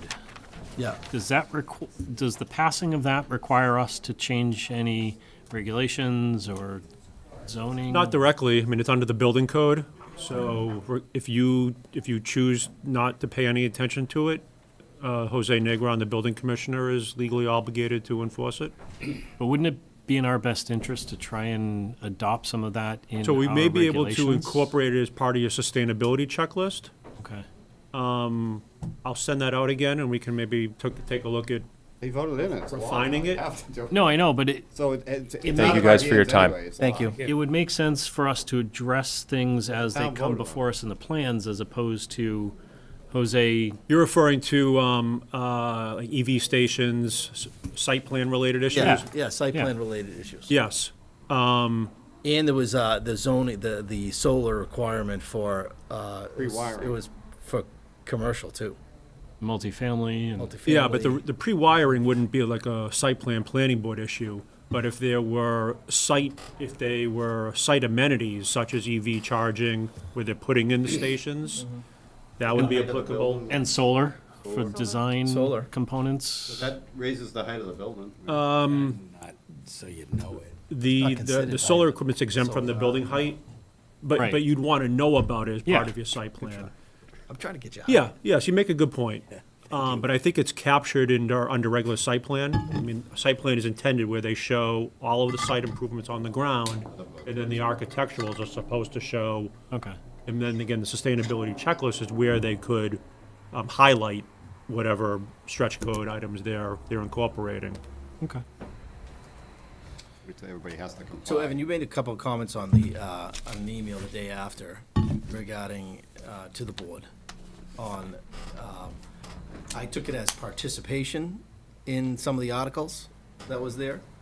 I mean, the one item that Paul went forward with was the adult. I mean, he proposed it. Paul read did. the article. Deirdre wasn't up at the mic yet. did, yep. But he just went with it. He did, And yes. I mean, yeah, it would have been great to see Deirdre been up there, but it happened so fast. No, that no, Paul- yeah, no, that wasn't the- It moved right through. Yeah. But the issue was the following item regarding the walkway, the easement portion of it, was, I mean, I jumped up there to clarify that the lady who's, because you go to town meeting, people throw everything in the sun out there, and it's not even true. And that wasn't even the proposal that was on the table, the one with the driveway issue. Sure. So I wanted to clarify that, to say, hey, I mean, because I absolutely. look around, there wasn't a lot of members on the board here at that time. And regarding that, it was unclear to me, I think there was a letter that we received regarding that if that easement was granted, was that developer going to allow to have another unit per the bylaw? No, Because in the because- bylaw, it says that they No, can have because up to one extra unit. No, because one, the applicant didn't request any density bonuses, and the board Yeah. didn't grant any. Right. So, okay. I mean, I agree with that, because I just didn't know, but when we talked about the easement part of it, that discussion, They could that have part played, of the they bylaw could, didn't they come could up. have played that game where they said, instead of 22, we're proposing 15, and because we're proposing a brick walk easement, It's we're gonna 16. go for the density bonus. And get the But one. they didn't. They didn't do that. They didn't do that, just said, we want 22, and Right. it ended at 18. Yep. I just definitely think that if there's a planning board item in front of us, I think a planning board member has to be up at that podium. I agree. Yeah, so I mean, that's Going what, forward, and- I mean, I was aware of the concern, that's why I brought it to the board's attention, put it on the agenda so the board was refreshed. The board I think the board took us seven in favor, 0 opposed, to reaffirm my message to the board was, again, and I've said this before, if it's planning board related, you gotta take ownership of it, because I think town meeting at this point Yeah, but kind of has the playbook on the planning board, so to speak. Oh, I mean, if you say you do one thing, the planning board recommends one, they're gonna go the other way. Yeah, they hate But- us. So, They hate us. which Well, is in unfortunate, this but case- honestly, in that, Evan, just a discussion, there was no discussion at the last meeting that a board member should be presenting the easement. That never came up. No, I didn't think we no. needed So I think, but it was totally opposite of your email. I think your email What? recommendation was someone should have been there, but I think if we I had don't- that discussion I was- 2 weeks before. My email was suggesting that as part of town meeting, a discussion and deliberation. Oh, from the public side of the house, at the Right. town meeting. Right. I think that would have gone a long way as well. And Well, the, you did. You did. to Well, clarify, I the jumped up to neighbor did not clarify. know, the abutter that was at the meetings, How could they have not known? No, the So easement was just- there, can I- and the can I- walkway was there for future. They were on the And it plan. was not even going to the brook, it was stopping right at the yeah, property. no, line. I get it, but And it was all gonna be grass. someone was saying that guy It was that all was gonna at be our grass. meetings did not hear this. I don't think he heard that it was an exact easement, but he knew there was a walkway there. And we took in account, just so you know, on that property, when that building is built, there's no windows on the second floor. no, I know, That looking at Everything it, is so- taken care of that neighbor. Everything he We wanted, modified we- everything for that neighbor. So all my message to the board is, if it's board business, Then we have a board member I think, present. I think whether you present or not is not the primary issue. I think you have to be actively engaged at town meeting. I agree. And I think the concerning part about this particular one is the planning board had a condition of their approval. It happened to require town meeting action. But moving forward, this now sets a precedence where any of your conditions, someone may think that they can be challenged and questioned after the fact. Right. Okay. So, at a certain point, the planning board must have thought that the brick walk easement was worthwhile and had value. It would be nice to take a look at that based off of the master plan, what the brick walk eventually would look like. There's in an no ideal world. Yeah, I mean, It does that's- not get into that level of detail. That would be, in lieu of the planning board taking ownership of that, that's presumably the role of the Center Village Master Planning Committee. But that's what they should do, and we should look at the phases of it to say, okay, this property here is. Right. So I think, This property would I think have the to planning board include did and what what they you, would did have what to you do. were expected to do. We're not gonna get it You're not in now. charge necessarily of designing the brick walk, but where you have opportunities, the bylaw requires you to try to leverage those opportunities, which is exactly what you did. Okay. Yeah, but I do think this is just from the first time this came up was in FinCom, and you were there, right, John?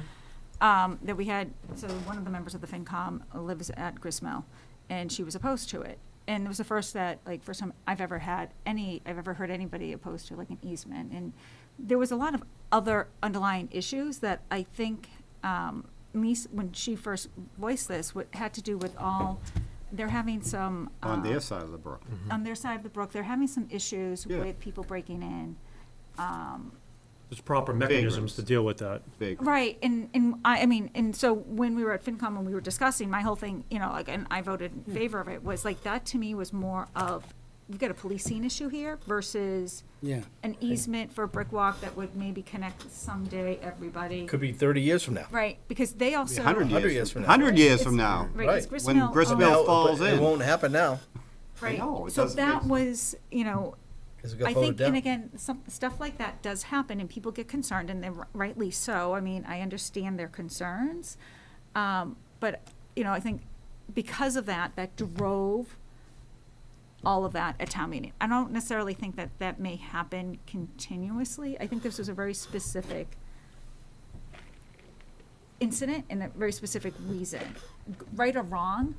And they're thinking, I'm not judging that, but I think that was the case. Yeah. And it's unfortunate that it voted that way. Sure. 'Cause I do think we could have Sure, but addressed just their play issues. like your idea about MBTA zoning with Lexington example. Yeah. Let's assume your bylaw incorporates public amenity benefits. Yeah. And let's assume there's a MBTA proposal on Littleton Road, and and your bylaw requires, a public amenity, and they propose it. Yep. And that public amenity requires an easement or a donation of land to the town. That requires a town meeting vote. Yep. So you can quickly begin to see where planning board is trying to do certain things, regardless of whether it's a town vision or a planning board vision. And if it requires a town meeting vote, that same concern is likely to arise, and it requires the planning board to actively advocate and engage with town meeting to explain the why. But if it's the planning board vision, we have more control and more ability to discuss that vision. If it's someone else's vision that we're trying to carry out, This is don't have a lot of presumably a control over joint venture. But the example of MBTA zoning, the planning board says our vision is to put a public park on a private property. There's no town master plan that called for a public park on Littleton Road. It's the planning board's vision through zoning to provide public amenities, public benefits. And then the town would take ownership of that lot. Yeah, and FinCom says, well, I'm opposed because it requires town expenses to maintain a park. The abutters say, well, I'm opposed because it introduces the public near my private property. But this is also why we need a little bit more cohesive vision. Absolutely. And master Absolutely. planning. Absolutely, which I'm saying the forum for the planning board to engage and express that idea is town meeting. Yeah, 'Cause so there it's is no been other helpful, forum. like, when, like, again, the reasoning behind it. I do think, though, this is I do think this might be a very one-off case, because I do think that this was driven more by what's happening today. Yeah, no question. Yes and no. I mean, sitting in on some of the Concom meetings regarding the brick walk piece that they're dealing with right now, they're questioning whether or not this is a good idea. And so I don't understand that at all. I really don't. I don't So- get it. It's because there's no, the center of, my opinion is because, to Anita's point and to Mike's point, there's no town entity spearheading that effort. There's no face. Right, there's no vision for It's it. supposed to be the Center Village Master Planning Committee. Their membership finds themselves in a unique position. But they would be the entity who would be advocating, coordinating with the planning board and the Conservation Commission. And I think if you had that vision from that group, it might get better buy-in. But without that vision, without people seeing what it could be, No, I agree. everyone's going to keep questioning Sure. Yeah. bits and Yeah, pieces. it's gonna keep on going. Well, our hi- commission, so hindsight that's the one I'm 2020. on, right, with Mike? We So could have our presented commi- that differently.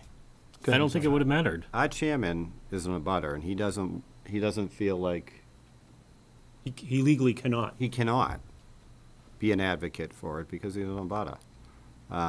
Who's this? What'd you say? Our chairman?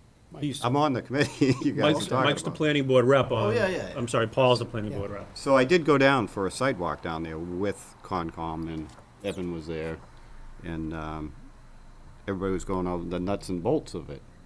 But it is moving forward though, right? It's still in the commission regulatory process, and to Chris's point, it's 50-50 at best. Because they're not seeing the big plan, the big vision. Yeah.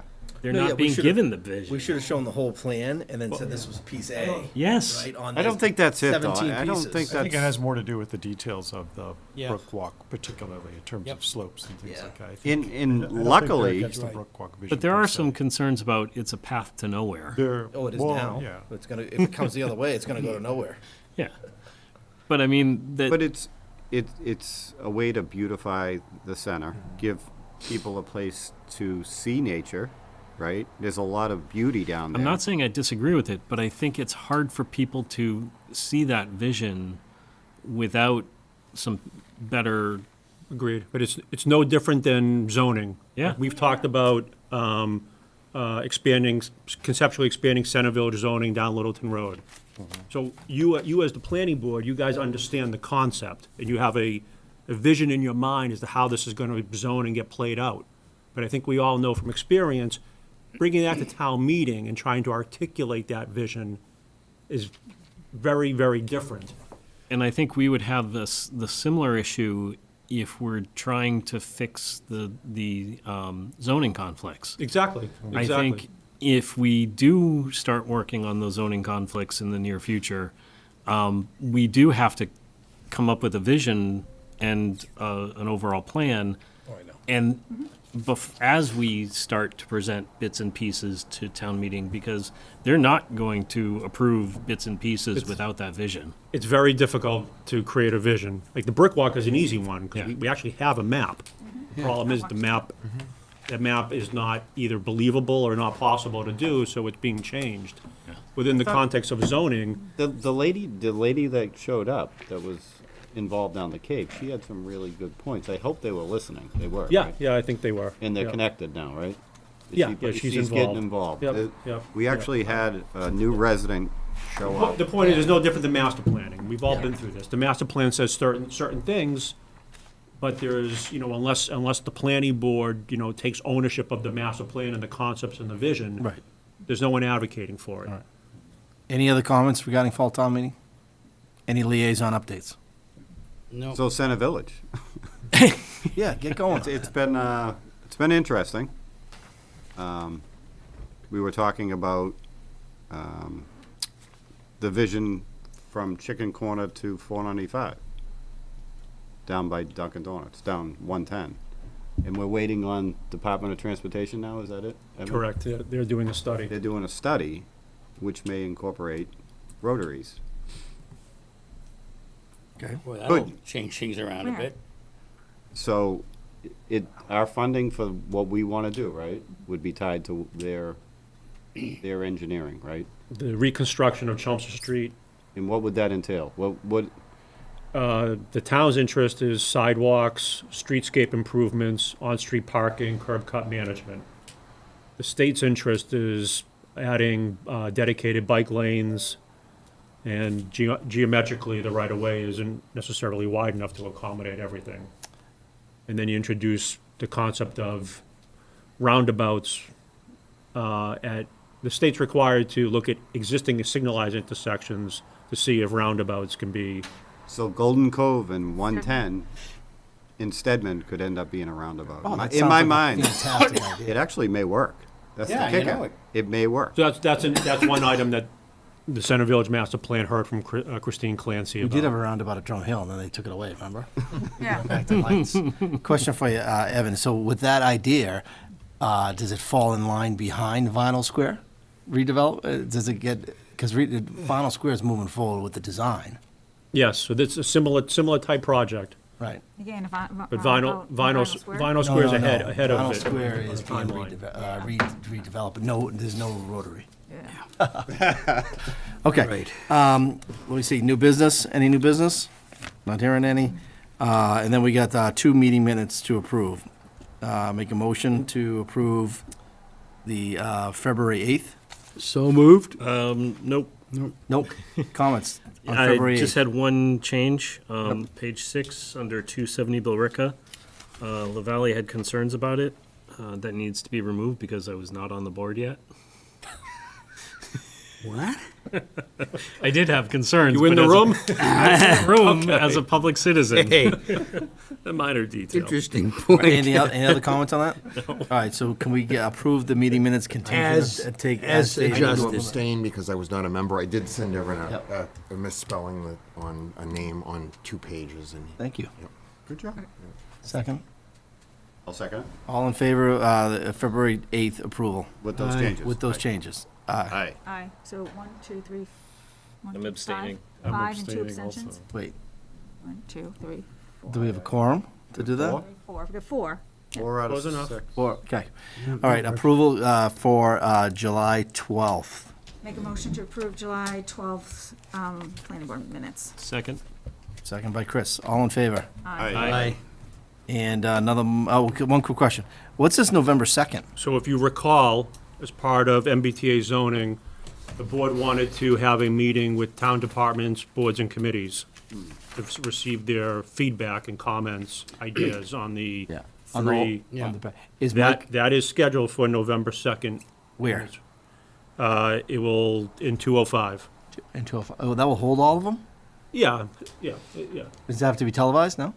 I can look into it if you No? And preference then, it. is Kelly and Mike here to present it? No, this is nothing to do with NIMCOG. I sent the town departments, committees and boards, the snapshot, the screenshot of those 3 districts. Okay. That's all they need, and I'm asking them to. So do we need to discuss all of the scenarios or just the ones we're leaning towards? No. I've only asked them to look at UMass West, Radisson, and Route 10. All right, Okay, great. perfect. Perfect. All right, and then we have, Streamlines it. I know, Aye. 2 seconds. So you get November 2nd, then you get November 8th, We're canceling the 22nd. and then we're going, canceling the 22nd, but then we're having a meeting on the 14th with Concom. I'm gonna try to And get then, that. then we're gonna do the MBTA zoning after that. Gonna try to get that solidified tomorrow. Make a motion to adjourn? I'll second that. All in favor? Aye. Good night. Say November 15th? November, we did originally say the 15th, we moved it to the 14th Okay, that's what I thought. to go to Concom. Yep. I'll be there anyway. They know how to hide.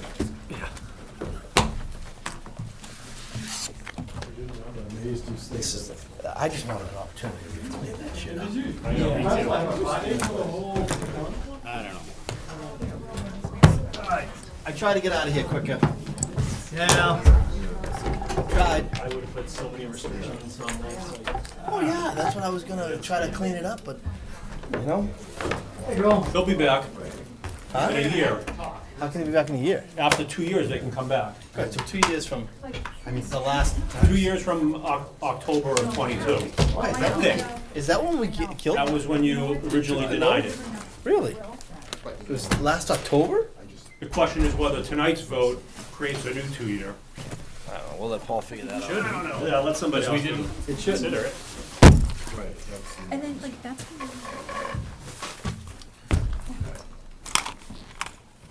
All right, let me close these windows. Oh, I know. But he voted before, the week before, for it. Yeah. Oh, wait, but he was on complaining that he was a chair. What are you talking about, the easement?